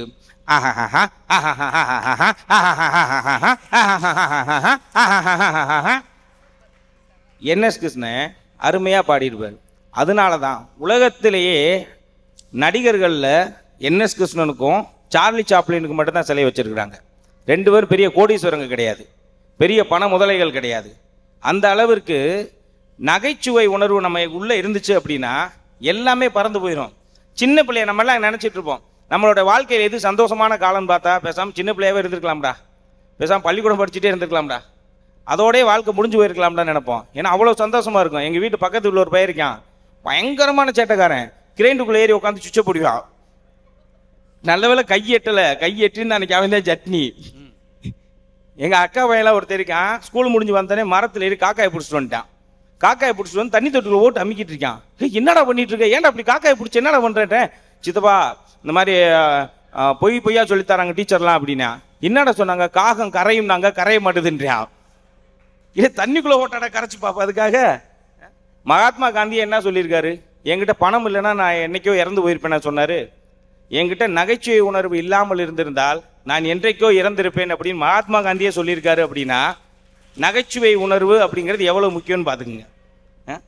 இன்றைக்கி அண்ணெல்லாம் வந்து ஸ்டாண்டப் காமெடி அப்படிங்கிறது ஆங்கிலத்தில் இருந்துச்சு, தமிழுக்கு வந்தப்போ அதை இன்னைக்கு வரைக்கும் அவர் அடிச்சுக்கிறதுக்கு ஆள் கிடையாது. சச்சின் எப்படி கிரிக்கெட்டில் எத்தனை பேர் கிரிக்கெட் பிளேயர் வந்தாலும் சச்சின் நம்பர் 1, அது மாதிரி ஸ்டாண்டப் காமெடிக்கு அண்ணன். இது இல்லாமல் புது வகையாக ப்ராப்பர்ட்டி காமெடின்னு ஒன்று கண்டுபிடிச்சாரு. அது உலகத்திலே இதுதான் முதல் முறை. அதை பார்த்து தமிழ்நாட்டில் எவ்வளோ பேர் என்னென்ன செய்கிறாங்கன்றீங்க. நேற்று ஒன்றும் இல்லை, சைக்கிள் ஓட்டிகிட்டு போயிட்டு இருந்தேன் காலையில். போகிறப்ப என்னை மறித்து நிப்பாட்டினார். மதுரை முத்தானே உங்களுக்கு ஃப்ரெண்டு தானே அப்படின்னாரு. ஆமாம் அப்படின்னேன். இங்கே வாங்கவேன் அப்படின்னு நிப்பாட்டி ஒரு ஷோல்டரில் ஒரு பேக் போட்டிருந்தாரு. நீங்கள் வச்சுருக்க சைக்கிள் அதில் மாட்டி விட்டு இப்போ பை சைக்கிள் அப்படின்றா. ஃபாரஸ்ட் ஆஃபீஸர் ஒருத்தர் ட்ரெக்கிங் போகலான்னு போயிருந்தோமுங்க. உள்ளே போனப்போ அந்த என்ட்ரன்ஸில் எங்களை கூப்பிட்டு போகிறதுக்காக வெயிட் பண்ணுறாரு. உள்ளே போனோடனே பெவிகால் கம் ஒன்று கையில் கொடுத்தாரு. என்னங்க சார்ன்றேன். இது வனம், இது கம்மு, வணக்கம்ன்றாரு ஒரு வட்டில். அந்த அளவுக்கு நகைச்சுவை எந்த அளவுக்கு உள்ளே ஏறி போயிருக்கு பாருங்களேன். மனசுக்குள்ளே ஊறி போயிடும். நினச்சி சிரிச்சுக்கிட்டே இருக்கலாம். ஒருத்தட்ட 100 ரூபா பணம் இருக்குது, அவருக்கு சிரிக்கவே தெரியலாம். அவர் வெறும் லாக்கர், வெறும் பீரோ தான் அவர். அதே 10 பைசா கூட இல்லாமல் கையில் டீ குடிக்க கூட வைக்கலாமல் நண்பர்கள் 4-5 பேர் சேர்ந்து சிரித்து சந்தோஷமா இருந்தான்னு வைங்களேன், அவன் தாங்க உலகத்தில் மிகப்பெரிய கோடீஸ்வரன். அது நடந்துக்கிட்டே இருக்கும். அதை நம்ம எடுக்கிற விதத்தில் தான் இருக்குது. இன்னைக்கு காலையில் திண்டுக்கலுக்கு 8 மணிக்கு வந்துட்டேன். கம்பத்துலேருந்து வந்து காலையில் 4 மணிக்கு கிளம்புனா 8 மணிக்கு இங்கே வந்துட்டேன். அர்ஜென்ட்டாக டாய்லெட் போகணும். பஸ் ஸ்டாண்டில் உள்ளே போகிறேன். உள்ளே போன இடத்துல ஒருத்தன் டாய்லெட்டில் உட்காந்து பாட்டு பாடிக்கிருக்கான். தானா வந்த சந்தனேனா. இதை கேட்டு சிரிக்கிறதா என்ன செய்கிறது? சில நேரங்களுக்கு உயிரை காப்பாற்றிருங்க நகைச்சுவை. ஒருத்தர் அடிக்க வர்றேன். அடிக்க வந்தப்ப அண்ணே ஸ்லோ மோஷனில் அடிங்க, ஒரு ரீல்ஸ் எடுத்து போட்டுக்கிறேன் எப்படின்னா, அடிக்க வரவனுக்கு அடிக்க தோணுமா? என்னடா இது அடிக்க வந்தோம்னா இந்த மாதிரி பண்ணிக்கிறீங்க. நகைச்சுவை உணர்வு நல்லபடியாக ஒரு நிறையா. ஸ்கூல்ல எல்லாம் வந்து பசங்களை கூப்பிட்டு கேட்டுட்டு இருப்பேன். ஸ்கூலில் ஒர்க் பண்ணுறப்ப உன்னோட எய்ம் என்னடான்னு கேட்டே இருப்பேன். கேட்குறப்போ ஒருத்தர் சொன்னா நான் டாக்டர் ஆகணும்னா, ஒருத்தர் இன்ஜினியர் ஆகணும்னா, கலெக்டர் ஆகணும்னா, ஒரே ஒருத்தர் மட்டும் ராக்கெட் சயின்டிஸ்ட் ஆகணும்னா. வெரி குட்ரா, வித்தியாசமாக யோசிச்சிருக்கோம். உங்கள் வீட்டில் யாரும் சயின்டிஸ்டாடா அப்படின்னா, இல்லை ராக்கெட் சயின்டிஸ்டா என்னடா பண்ண போகிற? நிலாவுக்கு போகணும் அப்படின்னா. ஆம்ஸ்ட்ராங் அடுத்து நிலாவுக்கு போன ஆள் நீயா தான் இருக்கணும், வாழ்த்துக்கள் அப்படின்னு சொல்லி, சார் அங்கே போயிட்டு பாட்டி உளுந்தோட சுட்டுச்சா பருப்போட சுட்டுச்சான்னு பார்க்கணும்ன்றான். ஏன்னா அவங்களுக்குள்ள சின்ன பசங்களுக்கு நிறைய நகைச்சுவை இருக்கும். பணம் வரும் போகும். ஆனால் நகைச்சுவையை எத்தனை வருஷம் கழிச்சு நம்ம நினச்சி கூட சிரிக்கலாம். இன்னைக்கு வடிவேல் காமெடியாக இருக்கட்டும், கவுண்டமணி காமெடியாக இருக்கட்டும், விவேக் காமெடியாக இருக்கட்டும், எதை எடுத்துக்கிட்டாலும் அந்த மீம்ஸ்ன்ற பேரில் அந்த ஒரே ஒரு வார்த்தையை போட்டு அவ்வளவு சீரியஸாக இருக்கிறவங்களையும் அப்படி ரொம்ப காமெடியாக மாற்றி விட்டு போயிடறாங்க. வாழ்க்கைக்கு வந்து பெட்ரோல் அப்படிங்கிறது பணம். வாழ்க்கைன்ற வண்டி ஓடணும்னா அதுக்கு வந்து பணம் வந்து பெட்ரோல் மாதிரி தான். ஆனால் அந்த வண்டியே இல்லைனாலும் 4 பேர் பேசி சிரிக்க ஃப்ரெண்ட்ஸ் இருந்தான்னு வைங்களேன், பேசிக்கிட்டே நடந்தே போயிடலாமுங்க. வாழ்க்கை அது வாட்டில் ஓடிடும். ஏன் வண்டியில் தான் போகணும்லாம் இல்லை. ஏன்னா அந்த காலத்தில் அப்படித்தானே வாழ்ந்தோம். சட்டை கிழிஞ்சு போச்சு அப்படின்னா நம்ம டெய்லர்கிட்ட போய் தைக்கலாம். இதே மனசு கிழிஞ்சு போச்சு அப்படின்னா நகைச்சுவையால் மட்டும்தான் அதை தைக்க முடியும். வேற எதுனாலையும் நம்மளால் அந்த நகைச்சுவை இல்லாமல் நம்ம வாழவே முடியாது. ஏன்னா கிளாஸ்லாம் வந்து சில நேரங்களில் வாத்தியாரெலாம் அடிப்பாங்க. இப்போ எல்லாம் அடிக்கக்கூடாது ரூல்ஸ் போட்டாங்க. நாங்கள் படிக்கிறப்பெல்லாம் வந்தோன்னே எதுக்கு அடிக்கிறாங்கன்னே தெரியாது. கிளாஸ்க்குள்ளே உள்ளே போனேன்னு கூப்பிட்டு வச்சு அடி முதுகுல ஏட்டா லேட்டுனாரு. சார் நான் பக்கத்து கிளாஸ் சாப்பீஸ் வாங்க வந்தேன் சார். திருப்பி இன்னொருத்தனை போட்டு அடிச்சுக்கிட்டு இருக்காரு. ஏன்டா தண்ணி சிந்தினேன் சார், பானை ஓட்டையா இருக்கு சார் அப்படின்ட்டு. சில நேரம் உள்ளே போயிட்டோம்னா அவங்களுக்கு அடி தூக்கமே வராது. உள்ளே போனால் எவனாச்சும் அடிச்சுட்டு தான் அவர் பாடமே நடத்துவார். உள்ளவா ஒரு கேள்வி கேட்டார். என் ஃப்ரெண்டு ஒருத்தன் அடி வாங்கினதே இல்லை. அவனை எழுப்பி விட்டார். எந்திரி. என்னங்க சார், இப்போ ஒரு கேள்வி கேட்பேன், பதில் சொல்ல உன்னை நுறுக்கிடுவேனாரு. கேளுங்க சார் அப்படின்னா. கம்பத்துலேருந்து மதுரைக்கு 110 கிலோமீட்டரு. என் வயசு என்னடா அப்படின்னாரு. 42 சார் அப்படின்ட்டா. அவருக்கு தூக்கி வாரி போட்டுச்சு. எப்படியா கரெக்டாக சொன்னேன்? எங்கள் தெருவில் ஒரு அரக்கிரிக்கி இருக்கேன், அவனுக்கு 21, அப்போ உங்களுக்கு 42 தான் ரெண்டா. அப்புறம் இப்படியெல்லாம் கேள்வி கேட்டால் சில நேரங்கள்லாம் வந்துட்டு இப்போலாம் வந்து கிளாஸில் எல்லாமே கேமரா வச்சுறாங்க. அந்த காலத்தில் வந்து ஒருத்தனை எழுப்பி விட்ருவாங்க. எழுப்பிவிட்டு வாசி அப்படின்னு வாசிக்க சொல்லிட்டு ஒரு உட்காந்துருவார். ஒருத்தர் வந்தேன், ஆசிரியர்கள் ஆடு மாடுகள் மேய்த்து கொண்டே கைபர் போலன் கனவா வழியாக இந்தியாவிற்கு வந்தனர். மாடே, அறிவு கட்ட மாடே, ஒழுங்கா படி மாடே. ஆசிரியர்கள் ஆடு மாடுகள் மேய்த்து கொண்டேனா, மாடே தின்னி மாடே, ஒழுங்கா படி மாடே. மறுபடியும் ஆசிரியர்கள் நான் ஒரே அப்பு செகில சேர்ந்து, ஏண்டா ஆசிரியர்லாம் போட்டிருக்கு, ஆரியர்கள்னு போட்டிருக்கடா. ஆமாம் சார், என் பேர் சுப்பிரமணி. ஒரு நாள் கூட நீங்கள் நீ சுப்பிரமணி கூப்பிட்டதில்ல. மாடே, அறிவு கட்ட மாடே, தின்னி மாடே, படி மாடே நீங்கள். அதனால ஆதி காலத்துல இந்த ஆசிரியர்கள் ஆடு மாடு மேய்ச்சிருப்பாங்க, புத்தகத்தில் தெரியாமல் ஆரியர்னு ஸ்பெல்லிங் மிஸ்டேக்காக போட்டுன்னு நினச்சேன் சார் அப்படின்றியா. இந்த மாதிரி வாத்தியார்களுக்கே பாடம் நடத்துகிறாலாம் இருப்பாங்க. நிறைய வந்து நகைச்சுவை எல்லா இடத்துல இருந்துக்கிட்டே தாங்க இருக்குது. நம்ம அதை எடுத்துக்கிறதே இல்லை. அண்ணன் சொல்கிற மாதிரி ஏதாவது ஒரு விஷயத்த சீரியஸாக எடுத்துக்கிட்டோம்னு வைங்களேன், அது ரொம்ப மனசுக்கு வலியை தான் தரும். போகிற போக்கில் சந்தோஷமாக எடுத்துகிட்டு போயிட்டே இருக்கணும். பஸ்ஸில் ஏறணும் அப்படின்னோம்னா எப்படியும் செக்கிங் வரும். சில நேரங்களில் வந்து மாட்டிக்கிடுவாங்க. ஒருத்தர் என்ன பண்ணுறேன், பஸ்ஸில் ஏறி உட்காந்துட்டேன், பஸ்ஸு கிளம்பி போயிட்டுருக்கு. முன்னாடி ஒரு செக்கர் பின்னாடி ஒரு செக்கர் ஏறிட்டாங்க. டிக்கெட்டை செக் பண்ணிட்டே வந்துகிட்டே இருக்காங்க. ஒருத்தன் பழைய டிக்கெட் வச்சுருக்கான், இன்னொருத்தன் டிக்கெட்டே எடுக்கலை. இந்த பழைய டிக்கெட் வச்சுருக்கேன்ட்ட வந்தார் செக்கர். டிக்கெட்டை காமி அப்படின்னாரு. சுற்றி சுற்றி பார்த்தான். பஸ்ஸை காமி அப்படின்னா. பஸ்ஸை காமிக்கவா, இந்த அருகில் தான் பஸ்ஸுன்னாரு. இவன் டிக்கெட் இந்த அருகில் டிக்கெட்டு அப்படின்னா. டேய், இது பழைய டிக்கெட்டாண்டாரு. பஸ்ஸு மட்டும் நான் புதுசா, நீ புது பஸ் வாங்க, நான் புது டிக்கெட் எடுக்கிறேன்றியா. பின்னாடியும் ஒருத்தன் இறங்கி நடந்து போயிட்டான். இறங்கி நடந்து போன பின்னாடி இருந்து செக்கருங்க வா அப்படின்னாரு. என்ன சார் டிக்கெட்டு, எதுக்கு சார் டிக்கெட்டு? இப்போ இந்த பஸ்ஸுலேருந்து வந்தையில, நான் எப்போ சார் அந்த பஸ்ஸுலேருந்து வந்தேன், நான் டீ கடையில் நின்றுருந்தேன், பஸ்ஸை தொட்டு பார்த்துட்டு போகணும்னு வந்தேன், உங்களை கிராஸ் பண்ணி போனால் டிக்கெட் கேட்பீங்களான்றான். டேய், காலங்கத்தால் கடுப்பு கலப்பாத, இந்த பஸ்ஸுலேருந்து வந்தேன் நான் நிரூபிக்க வாடா அப்படின்னாரு. நான் வேணா வரல நிரூபிக்கவா அப்படின்னா. எங்கே நிரூபிடா பார்ப்போம்னாரு. நீங்கள் வேணா என்னை ஃபுல்லாக செக் பண்ணி பாருங்க, இந்த பஸ்ஸுலேருந்து வந்தேன் என்கிட்ட டிக்கெட் இருக்கும்ல அப்படின்றான். இவர் யோசிக்கிறதுக்குள்ள ஒருத்தர் இறங்கி ஓடியே போயிட்டான். ஓன 2 செக்கர் விரட்டி போய் பிடிச்சிவிட்டாங்க. பிடிச்சிட்டு, ஏய் இங்கே வா, டிக்கெட் எடுக்க வேண்டாம் ஓடுற. நான் எப்போங்க டிக்கெட் எடுக்காம ஓடினேன், இந்த இடத்துல இங்கே டிக்கெட்டுன்னு கொடுத்துட்டான். அதை பார்த்துட்டு, ஏன்டா அப்புறம் ஓடினேன், அவங்க டிக்கெட் பின்னாடி எழுதிருக்கீங்களா, இந்திய மோட்டார் வாகன சட்டம் 1988 பிரிவு 1 படி ஊர் வந்தால் ஓடக்கூடாதுன்னு, நீ செக் பண்ணிவிட்டு 1 மணி நேரம் கழிச்சு வண்டியை விடுவேன், எனக்கு அவசரமான வேலை நான் போனேன் அப்படின்றான். சில நேரங்களில் உண்மை எது பொய் எதுன்னு கண்டுபிடிக்க முடியாது. என் ஃப்ரெண்ட் ஒருத்தன் பாண்டிச்சேரியில் பார்த்தேன். ஏறக்குறைய ஒரு 15 வருஷம் கழிச்சு பார்க்குறேன்னு வைங்களேன். பார்த்துட்டு தாடி வச்சுருக்கான், வெளில தாடி வச்சுருக்கான், மஞ்சள் வேட்டி சட்டை கட்டியிருக்கான். பார்த்துட்டு, டேய் சித்தேந்திரன் அப்படின்னா. எனக்கு அடையாளம் தெரியல. ஆமாம் நீங்கள் அப்படின்னேன். டேய் நான் தான்டா ரமேஷ், ராயமுட்டி ஸ்கூலில் ஒன்றா படித்தோம்ல அப்படின்னா. என்னடா இப்படி இருக்க, என்னடா சரி பூசாரி வேலை பார்க்குறேன் அப்படின்னா. பூசாரி வேலை பார்க்குறியா, அது ஒரு சேவைடா, அதை போய் வேலைன்ற. ஆமாம் அப்படின்னா. எங்கடா என்ன விசிட்டிங் கார்டு எடுத்து கொடுத்தான். ஏன்னா விசிட்டிங் கார்டு போடுற அளவுக்கு கடை நீ பூசாரியா இருக்க அப்படின்னா. ஆமாம் வெள்ளிக்கிழமை வந்துருனேன். போகிறேன், ஒரு கல்லில் மஞ்சள் துணியை கட்டி சந்திரன் முகம்பு தடை முன்னாடி கண்ணை மூடி இப்படியே உட்காந்துருந்தேன். இவனை பார்க்கறதுக்கு ஆம்பளையும் பொம்பையும் கூட்டமாக உட்காந்துருக்காங்க. நான் அப்படியே முன்னாடி போனேன். வாங்க வாங்க வரிசையில் நில்லுங்க, வரிசையில் நில்லுங்க. நான் ஒரு ஃப்ரெண்டுங்க அப்படி சொல்லி தான் 10 பேர் உள்ளே போயிட்டா, வா வரிசை நில்லு அப்படின்னா. அப்போ இவன் கண்ணை திறந்து இப்படி கையை காமிச்சான். என்ன தாயா கூப்பிட்றேன் அப்படின்னு முன்னாடி போனேன். சூடத்தட்டு எடுத்துகிட்டு வந்தாங்க. கையை வையினேன், கையை வச்சேன். பேர் அப்படின்னா. இல்லை என்னடா 15 வருஷம் ஒன்றா படிச்சுட்டு போய் பேருன்னு கேட்குறேன், நீ தான் என்னை கண்டுபிடிச்சேன்னு. கோர்ட்டில் தவாளி 3 தடவை கூப்பிடுவார். அதுக்கப்புறம் வக்கீல் வந்து உன் பேருன்னு கேட்பார். அப்போ சொல்லுவீங்களேண்ணா. இதுக்கு கோர்ட்டு வரைக்கும் இருக்கு 2 பேருன்னு. சித்தேந்திரன் வாந்தவனாசியாண்ணா. ராசி மேசராசி, ராசியா நட்சத்திரம் பர நட்சத்திரம், பர நட்சத்திரம் வாந்தவனாசியா அப்படின்னு. சூடத்தட்டு எடுத்தாங்க, மணி எடுத்தாங்க. வாந்தவனாசியா வாங்க ராசியா, வாந்தவனாசியா வாங்க ராசியா. ஒரே கையெடுத்து கும்பிட்டாங்க. நானும் தட்டு கும்பிட்டு ஒரு 50 ரூபா எடுத்து தட்டில் போட்டேன். விபூதி எடுத்து நெத்தியில் வச்சு விட்டு சாயந்தரம் வீட்டுக்கு வாடா அப்படின்னு போயிட்டான். வீட்டுக்கு போய், ஏண்டா நீ 10ஆம் கிளாஸ் அந்த பீட்டர் வாசி ஸ்மால் பாய் லிவ்டி காலன்ற எஸ்ஐ பிட்டெடுத்து தான்டா பாஸ் ஆனேன். எப்படி மந்திரம்லாம் படித்தேனே, நான் எங்கே மந்திரம் படித்தேன் அப்படின்னா. அப்போ அந்த கோயிலில் சொன்னேடா, நான் எங்கே மந்திரம் சொன்னேன், இப்போ என்னடா சொன்னேன்றேன். உன் துன்பத்துக்கு நான் என்ன செய்ய, உன் கஷ்டத்துக்கு நான் என்ன செய்ய, உன் துன்பத்துக்கு நான் என்ன செய்ய, உன் கஷ்டத்துக்கு நான் என்ன செய்யன்றதை மந்திரம் மாதிரியே சொல்லியிருக்காங்க. வாந்தம்னாசியா வாங்கஸ்னாசியா, வாந்தம்னாசியா வாங்கஸ்னாசியான்னு. இதை பார்த்து பூரா காசை வர போட்டு போயிருந்துருக்காங்க. அந்த அளவுக்கு நகைச்சுவைன்றது எல்லா இடத்துலையும் இருக்கும். காசு வந்து இன்னைக்கு வரும், நாளைக்கு போயிருங்க. காசு இருந்தால் தான் நடுவரோட இதை ஒன்றை மட்டும் சொல்லி முடிச்சுக்கிறேன். காசு இருந்துச்சு அப்படின்னா நகைச்சுவை உணர்வு இருந்துச்சு, நம்ம கூட 1000 பேர் கூட்டம் சேரும். இப்போ அண்ணனுக்கு நகைச்சுவை இருக்கிறதுனால தான் எல்லாருமே பார்க்குறதுக்காக வந்திருக்கிறோம். ஆனால் காசு இருந்துச்சு அப்படின்னா பிபி வரும், சுகர் வரும், அதுக்கப்புறமா வந்து தூக்கமின்மை வரும், பின்னாடியே ஹாஸ்பிட்டல் பில்லு வரும், வருமான வரி ரெய்டு வரும். ரெய்டு வராத உடனே ஒரு சொத்து அப்படின்னா நகைச்சுவை மட்டும்தான். எல்லாரும் சந்தோஷமா சிரித்து சந்தோஷமா இருங்க என்று சொல்லி வசந்த் தொலைக்காட்சி நேயர்களுக்கு மீண்டும் தமிழர் புத்தாண்டு நல்வாழ்த்துக்கள் சொல்லி நன்றி, விடைபெறுகிறேன். நன்றி.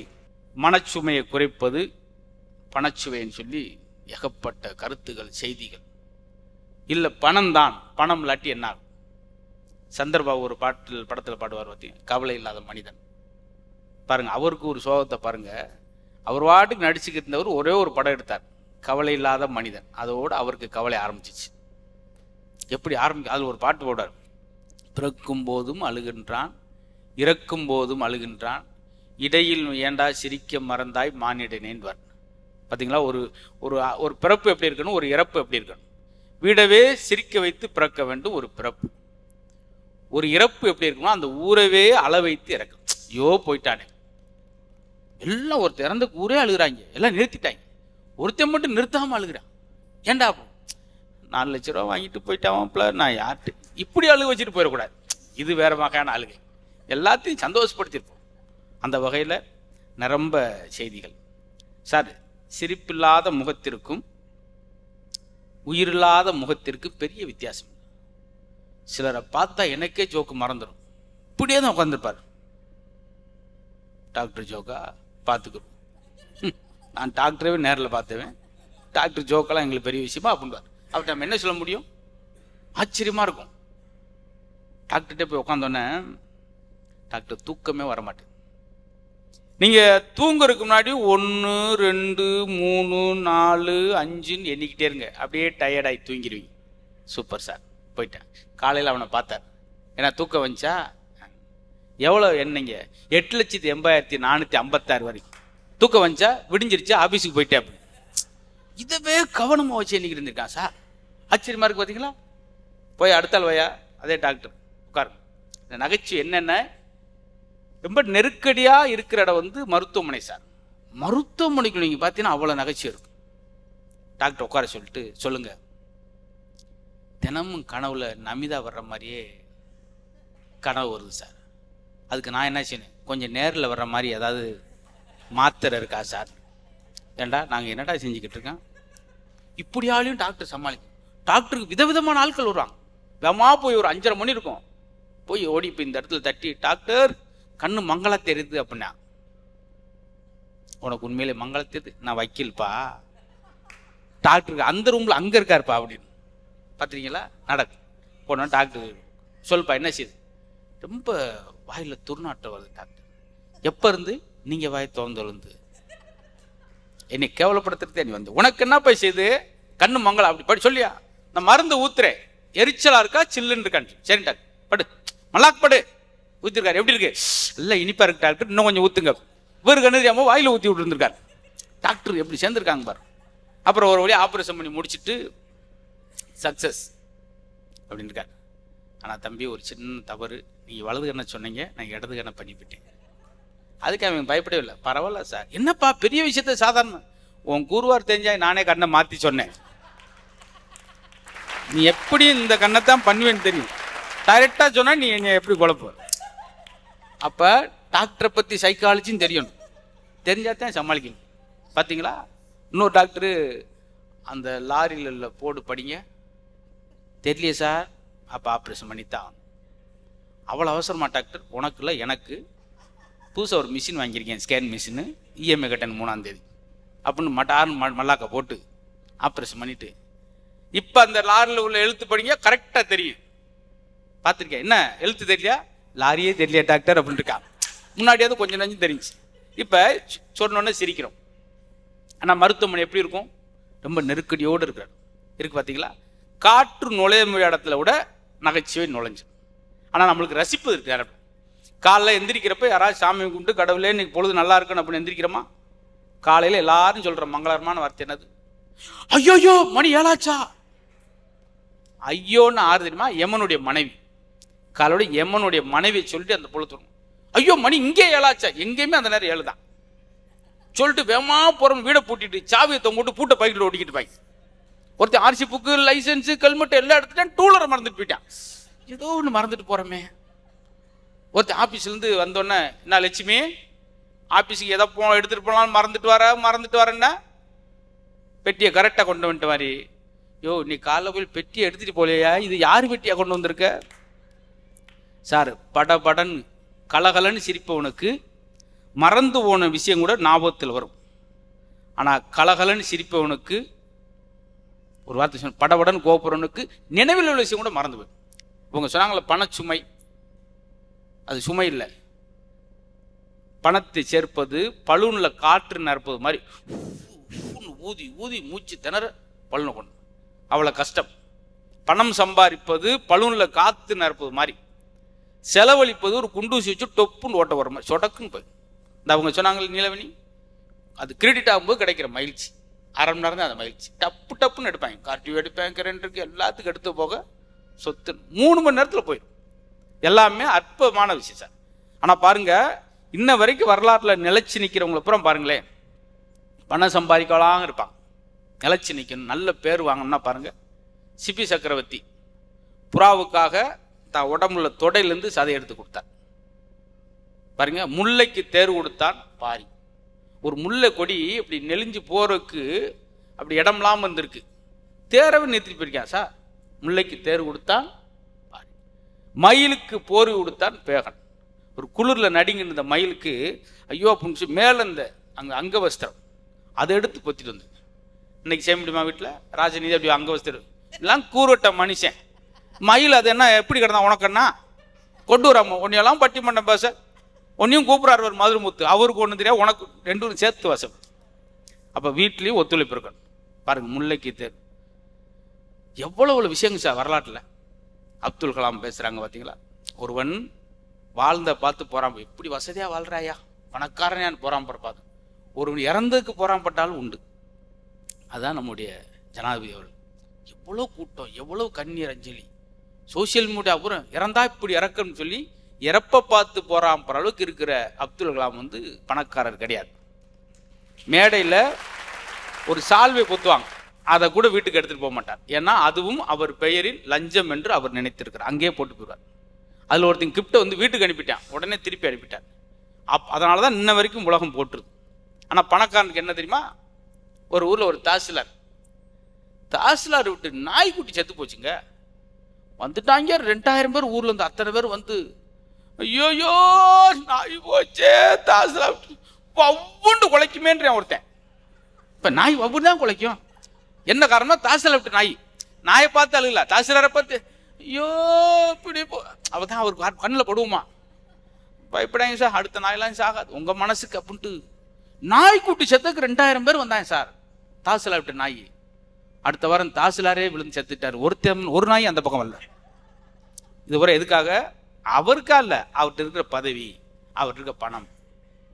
சாக்ரட்டிஸ் அப்படி போறாரு, எல்லா கடையும் பார்க்குறாரு, உலக தத்துவராணி எல்லாம் பார்த்துட்டு எதுவுமே வாங்காம போறாரு, எதுவும் வாங்காம வர்றாரு. அந்த கடைக்காரன் தினம் வர்றீங்க, நீங்க எதுவுமே வாங்காம போறீங்களே, அதுக்கு சாக்ரட்டிஸ் சொன்னார், அதான் உலக தத்துவராணி, இத்தனை ஆபரணங்கள் இத்தனை பொருட்கள் இல்லாமலும் என்னால் மகிழ்ச்சியா வாழ முடியுது பார்த்தீங்களா, அதுதான் சாக்ரட்டிஸ். அப்படி நிரம்ப இந்த தலைப்பில் பேசலாம் சார். நான் ஒரு 16 வகை எழுதிட்டு வந்திருக்கேன். பரவாயில்ல, நீங்கள் நாக்கு தெளிரக்கூடாதுன்றக்காத்தான் நான் செய்தியில் குறை சொல்கிறது. நிறையா விஷயத்த எல்லாம் சொல்லிட்டாங்க. இன்னைக்கும் கேப்டன் அவர்களை எல்லாரும் கொண்டாடுறாங்க. அவரே மேடையில் சொல்கிறார்ல, பணம் என்னையா பெரிய பணமாயா அப்படின்றார் பார்த்தீங்களா, அந்த குணத்துக்காக கொண்டாடுறான். வஉசி காலத்தில் பெரிய பெரிய கோடீஸ்வரன் தான். யாராவது வஉசி அளவுக்கு இன்னைக்கு பேசப்படுறாங்களா? மனைவியோட தாலி வரைக்கும் விற்று சொந்தமாக கப்பல் வாங்கி சுதேசி கப்பல் நடத்துறார், வெள்ளக்காரனுக்கு போட்டியா. கடைசியில் கோயம்புத்தூரில் வந்து பாவம் உணவு கூட வழி இல்லாமல் தம்பி அங்கே பாவம் தெருவில் கிடந்து அவ்வளோ பெரிய கோடீஸ்வரன் அப்படி இருந்தார். அவர் காலத்தில் அத்தனை கோடீஸ்வரன் இருந்தவனை பேசுறதை விட வஉசியை பேசுகிறாங்க. காமராஜர் பெரிய கோடீஸ்வரர் கிடையாது, 3 வேட்டி 3 துண்டுன்னுவாங்க. ஆனால் இன்ன வரைக்கும் பேசுகிறாங்க, இன்னும் மேலும் பேசுவாங்க. எம்ஜிஆர் சினிமாவில் சம்பாரிச்சதான், அரசியல் அவர் எதுவுமே சம்பாதிக்கல. அவர் இறந்து 40 வருஷம் ஆக போது, இன்னும் பேசுகிறாங்க பார்த்தீங்களா. அவர் வந்து பணம் சம்பாதிக்கவில்லை, மக்கள் மனம் சம்பாதித்தார். என்ன கேட்பாங்க, என்ன பெரிய ஊர் போய் சிரிக்க வச்சு என்ன சாதிக்க போறீங்க அப்படின்வாங்க. சார், மன உளைச்சல், பண உளைச்சல், குடும்ப பிரச்சனை, இப்படி இருக்க மக்களை சிரிக்க வைப்பதே ஒரு சாதனை தான் சார். இதில் என்ன போய் நான் ஜூஸா சார். ஆக மொத்தம் காலார நடந்து வாயார பேசி மனசார மகிழ்ச்சியாக இருப்பதை தவிர வேறு சந்தோஷமான எதுவும் இல்லை சார். ஒரு காலத்துக்கு நேற்று இருந்தவே இன்னைக்கு இல்லைன்னு வாங்கல, இன்னைக்கு அப்படிலாம் கிடையாது. நைட்டில் இருந்தவங்க காலையில் இல்லை, என் கூட தான் மாப்பிள்ள 11 மணிக்கு வந்தான், 2 புரோட்டா தான் சாப்பிட்டான், 12:45 அப்படின்னா டப்புண்டு ஆம்புலன்ஸில் ஏற்றிட்டு போயிட்டாங்க. இவ்வளோதான் சார், ஒரு புரோட்டா சாப்பிட்டு பட்டக்குன்னு சின்ன விஷயம். இதுதான் வாழ்க்கை. பாங்க என்னங்க 2000 தென்னந்தோப்பு வச்சிருக்காரு, திரும்புறவங்களாம் தென்னை மரம். அவரை பார்க்க வர்றவெல்லாம் 5 இளநீ குடிச்சிட்டு போறான். அவர் குர்ருன்னு பார்க்குறாரு, அவ்வளோதான். டாக்டர் சொல்லியிருக்காரு, உப்பு இல்லாமல் 3/4 இட்லி சாப்பிடுங்க. பாரு 2000 தென்னந்தோப்பு இருக்கு, ஊரே வந்து இளநில குளிச்சுட்டு போறாங்க. அவரால் குடிக்க முடியுதா? பார்க்கத்தான் முடியும். இதான் சார் மனதளவில் யார் ஆரோக்கியம். அந்த ஆரோக்கியத்திற்கு சார் 2 பூச்செடி வச்சாங்க சார். 2 பூச்செடியில் ஒரு பூச்செடிக்கு மட்டும் இசை எழுப்பிக்கிட்டே இருந்தாங்க, புல்லாங்குழல் சத்தம் இசை. அது உடனடியாக 3 நாளில் பூ பூத்தது. எதுவுமே இசையோ இல்லை எந்த காட்சியுமே செய்யாத ஒரு பூச்செடி 7 நாள் கழிச்சா பூ. இசைக்கு வந்து அப்படி ஒரு மகத்துவம் உண்டு.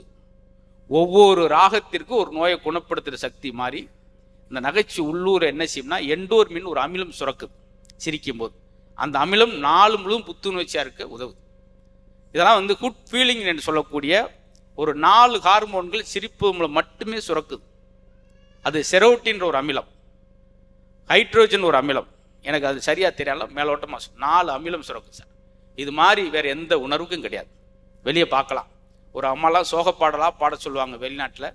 அந்த அம்மா அந்த சோக காட்சி உள்வாங்கி பாடினால என்னாச்சுன்னா அவங்கள இதயம் ரீதியாக பாதிக்கப்பட்டாங்க. இன்னொரு அழகான விஷயம், 1980 கண்டுபிடிக்கப்பட்டது. நன்றாக சிரித்து மகிழ்வர்களுக்கு, கள்ளங்கூடமில்லாமல் சிரித்து மகிழ்வர்களுக்கு கேன்சர் வருவதற்கான வாய்ப்புகள் மிக மிக குறைவு அப்படின்னு சொல்லி. எப்படி இந்த திராட்சை விதைக்கு, திராட்சை வெறும் பழத்தை மட்டும் சாப்பிட்டு விதையை துப்புறோம் இல்லையா, விதையை துப்பாமல் அப்படியே சாப்பிட்றவங்களுக்கு கேன்சர் வராது சார் அப்படின்னு அறிவியலில் கண்டுபிடிச்சிருக்காங்க. இப்படி நம்ம வெளிப்படையாக நினைக்கிறோம் சிரிப்பதானே கேளிக்கை தானே அப்படின்னு, அதற்குள்ள ஏகப்பட்ட மருத்துவம் இருக்குது. அதனால்தான் கவிப்பேரர்ஸ் வாழ்க்கையை பூட்டியே கிடக்குது. அது சிரிப்பு சத்தம் கேட்டால் மட்டும் திறந்து கொள்ளுது. சின்ன சின்ன விஷயத்தை ரசித்தீங்கன்னா, பஸ்ஸில் போய் 2 ஸ்டாப்பு தாண்டி இறங்குறீங்க, அப்படி இயற்கை காட்சி அப்படி ரசிச்சுக்கிட்டே போகணும். அப்படி ஆளுக்கு 3 மணி நேரம் பயணம் கூட 30 நிமிஷமாக தெரியும். சிலர் பாருங்க பஸ்ஸில் உட்காந்தோடனே கண்டக்டர் தெரிக்கிட்டே இருப்பேன், சார் அந்த சில்லறை பைக்கு 4 ரூபா, ஓ இரியா வருமே சார் சில்லறை பைக்கு 4 ரூபா. அவனுக்கு 5 மணி நேரம் பயணம் கூட 12 மணி நேரம் பயணம் மாதிரியே தெரியும், கண்டக்டவே பார்த்துக்கணும். சின்ன விஷயம், பஸ்ஸில் ஏறி இறங்குதுட்டு எவ்வளோ அது மதுரைலாம் சொல்லவே தெரியும். நீங்கள் அட்ரஸ் தெரியல பேசாமல் கூட வந்துடலாம், எவன்னு கேட்டக்கூடாது. வேமா ஓடிப்பி இந்த இடத்துல தட்டி, என்ன நெல்பேட்டையா அப்படின்னே, இல்லை என் தோள்பட்டை அப்படின்னா. அவன் தோன்ட்டான் சார் 10 மணிக்கு பசங்க, அதுக்கு முன்னாடி 2 கண்ணாடி 2 பல்பு. சரி 7 மணி பசங்க, அதை விட்டா அது போயிடும். கடைசி பஸ் எப்போ சார்? எல்லா பஸ்ஸும் போன பின்னாடி தான். இவன்ட்ட கேட்க வேணாம்னு சொல்லி வேணா என்ன முறுக்கு கொடுங்க பசை பிடிக்கணும். எப்பா அவ்வளோ பெரிய முறுக்கு எண்டலப்பா பசை பிடிக்கிற அளவுக்கு. அவரு வேமா ஓடி போய் பஸ்ஸில் இருந்தான். கண்டக்டர் எங்கே போகணும்? பஸ்க்குள்ளே தான். எங்கே இறங்கணும்? படியில் தான். யோ எந்த இடம்யா? அது உட்காந்தப்ப சொல்ல முடியுமையா? போயா தம்பி ஓன் டிக்கெட் எங்கே? என் டிக்கெட்டுக்கெல்லாம் கல்யாணம் ஆயிடுச்சு சார். அவன் எல்லாரும் உள்ளே வரான், என்ன சமாளிக்க முடியும்? ஒருத்தர் இறங்குறவன் ஒரு ஸ்டாப்பில் உட்காந்து சீட்டை கழுத்திட்டு இறங்கிட்டான். என்னையா நீ தானே சொன்ன இறங்கும்போது அவையும் சீட்டு அவையும் கையில் இருக்கும்னு. அப்புறம் மதுரையில் ஒரு ஸ்டாப் இருக்குது, தெப்பக்குளம் வந்துருச்சு எல்லாம் இறங்கு அப்படின்னு. ஏன்னா நீச்சல் தெரியாதுங்கன்னு இருக்கேன் அவன். உடனே உள்ளே இறங்கி சொன்னார். பார்த்தீங்களா இதுக்குள்ளே? பார்த்தீங்களா எவ்வளோ விஷயம் இருக்குது? பார்த்தீங்களா? குட்டி குட்டியான விஷயம் தான். தம்பி சிகரெட் பிடிக்கக்கூடாது, புகை விடக்கூடாது தம்பி. பார்த்தீங்களா? புகை பிடிக்காதீர்கள், கொஞ்சம் எட்டிப்பார். உன் பசு விடுற புகையை விட நான் கம்மியாக விட போகிறேன். அவன் இப்படி திரும்புறவர்களாக இருக்குது சார். ரசித்தம் என்றால் இந்த நல்ல வாய்ப்பு. அதனால் இந்த பட்டிமன்றத்தை வழக்கம் போல குடும்பத்தை பற்றி பேசி, பொருளாதாரத்தை பற்றி பேசுகிற மத்தியில் நகைச்சுவை என்ன செய்யும் அப்படின்றது அதுக்கு ஒரு நாள் ஒதுக்கி நாங்கள் உங்கள்கிட்ட பேசுன ரொம்ப சந்தோஷம். என்கிட்ட நிறையா ஃபோன் பண்ணுவாங்க, அதை சொல்லி முடிக்க போகிறேன். இந்த திருச்செந்தூர் பக்கத்தில் உபரின்ற ஊரில் ஒரு ஆள் பேசினேன். ரொம்ப நாங்கள் ஹார்ட் பேஷண்ட் சார், அடிக்கடி உங்கள் வீடியோ பார்த்தேன், இப்போ சரியாக சந்தோஷமாக இருக்கேன் சார் அப்படின்னும்போது எனக்கு கிடைச்ச சந்தோஷம். இப்போ சமீபத்தில் திருவண்ணாமலையிலேருந்து ஒரு நண்பர் பேசுகிறேன். நான் சூசைட் பண்ணுற வரைக்கும் போயிருந்தேன் சார், ஆனால் அதில் நீங்கள் இந்த வாழ்வியல் விஷயங்கள்லாம் சொன்னீங்க நகைச்சுவை தாண்டி. அதை விட மேலூரில் ஒரு கிறிஸ்டின் ஃபேமிலி அடிக்கடி சண்டை போட்டுகிட்டே இருப்பாங்க. இந்த நகைச்சுவை சொல்லிக்கிட்டே வரும்போது நான் தொலைக்காட்சியில் கடைசியாக ஒரு விஷயம் சொல்லுவேன். கணவன் மனைவி இணைந்து வாழ்வதில் இணைந்து விட்டுமே என்று வாழ்கிறார்கள், இப்படிலாம் சில விஷயம் சொல்லுவேன். அவங்க மன சங்கட்டமாக இருந்தவங்க 2 பேரும் இணைந்து சந்தோஷமாக இருந்து அவங்களுக்கு ஒரு குழந்தை பிறந்துச்சு இந்த மேலூரில். கிறிஸ்டின் ஃபேமிலியில் பிறந்த அந்த குழந்தைக்கு முத்துன்னு பேர் வச்சாங்க என்னுடைய பேர். அது மாதிரி இப்போ எனக்கே ஒரு சின்னதாக போய் தினந்தோறும் ஒரு 1000 மக்களை பார்த்து பேசுகிறேன். எனக்கே இப்படி இத்தனை பேர் ஃபோன் பண்ணி இவ்வளோ விஷயம் சொல்லும்போது இன்னும் நகைச்சுவை பண்ணக்கூடிய சார்லி சாப்ளின் மாதிரி ஒரு நகைச்சுவாளர் பார்க்க முடியுமா? என்எஸ் கிருஷ்ணன் பாருங்கள், அவர் வெறும் நகைச்சுவாளர் மட்டும் கிடையாது, கடனை வாங்கிலாம் உதவி செஞ்சவர். எந்த சூழல் நகைச்சுவான் வருவாங்க. ஐயா இப்போ பிள்ளைக்கு கல்யாணம் வச்சுருக்கேன், என்ன டிஎம் மதுரை எல்லாத்தையும் கொடுக்குறாருன்னா அந்த அம்மா பக்கத்தில் நிற்க ஏதாவது கொடுத்துருவார் அப்படின்னு. போய் ஒரு டீ கொண்டு வாமா அப்படின்னு படக்கு இங்கே வந்து செம்பு எடுத்து கொடுத்துருவார், வெங்கல செம்பு உள்ள வச்சுக்க. பார்த்துக்கிட்டே இருப்பாங்க. ஒருத்தர் வறுமைன்னு புத்தகத்தை கொடுத்து ஓப்பன் பண்ணி படிப்பா, உன் வறுமையெல்லாம் நீங்கிரும். உள்ளே திறந்து பார்த்தா ரூபா வச்சுருப்பார். இப்படி வெறும் நகைச்சுவாளர்கள் வந்து வெறும் நகைச்சுவாளர் கிடையாது, அவருக்குள்ள ஒரு நல்ல விஷயம். வன்முறை செய்ய மாட்டாங்க, தீய காரியங்கள் செய்ய மாட்டாங்க, நல்லது மட்டுமே சிந்திக்கக்கூடியவங்க. ஆனால் இன்றைய குழந்தைகளுக்கு சிரிக்கிற உணர்வு இருந்துச்சுன்னா எந்த குழந்தையும் எதிர்காலத்தில் வன்முறையாக மாற மாட்டான். இன்னைக்கு பாருங்க, ஒரு பையல் அடிக்கிறான், சண்டை போடுறான் அப்படின்னா அவனுடைய சிரிப்புனா என்னன்னே தெரியாத அந்த இளைய தலைமுறை வளரும் போது அவங்ககிட்ட வன்முறை இருக்கும். ஆக சிரிப்பு இவ்வளவு மகத்துவத்தை செய்தார். பணம் இருக்கிறவங்கள இன்னைக்கு தேசத்தில் அப்பப்போ கொண்டாடி விட்டுருவாங்க, காலம்புறா கொண்டாடுறதுக்கான நல்ல மனம் படைத்தவர்கள். ஏறக்குறைய பணம் படைத்தவர்களாக இல்லாமல் நல்ல மனம் படைத்தவர்களாக இருப்பவர் தான் இந்த நாடு கொண்டாடுகிறது, போட்டுகிறது என்று சொல்லி, பணமும் வாழ்க்கை தேவை, அது மட்டுமே வாழ்க்கைக்கு தேவையில்லை, அதையும் தாண்டி நல்ல உணர்வு குணம் வந்து நகைச்சுவை செய்வதற்கு கிடைக்கும். நீங்கள் சிரித்திருங்கள். இந்த பூக்களை ஏன் எல்லாருக்கும் பிடிக்குன்னா அது சிரிச்சுக்கிட்டே இருக்கால தான் பூக்கள் எல்லோருக்கும் பிடிக்குது. 6 அடி உயரம், கலரான முகம், சூப்பராக எம்ஜிஆர் கலரு சொன்னால் கூட சிரிக்கலைன்னா அவே ஒரு உம்னா மூஞ்சிங்க, ஒத்த வரல முடிஞ்சு. ஆக எப்பொழுதுமே சிரித்து கொண்டே இருங்கள், மகிழ்ச்சியாக இருங்கள், பிறரை மகிழ்ச்சி படுத்துங்கள் என்று சொல்லி வசந்த் தொலைக்காட்சி நேயர்களுக்கு அன்பான பொங்கல் திருநாள் நல்வாழ்த்துக்களை சொல்லி விடைபெறுகிறோம். நன்றி, நன்றி, வணக்கம்.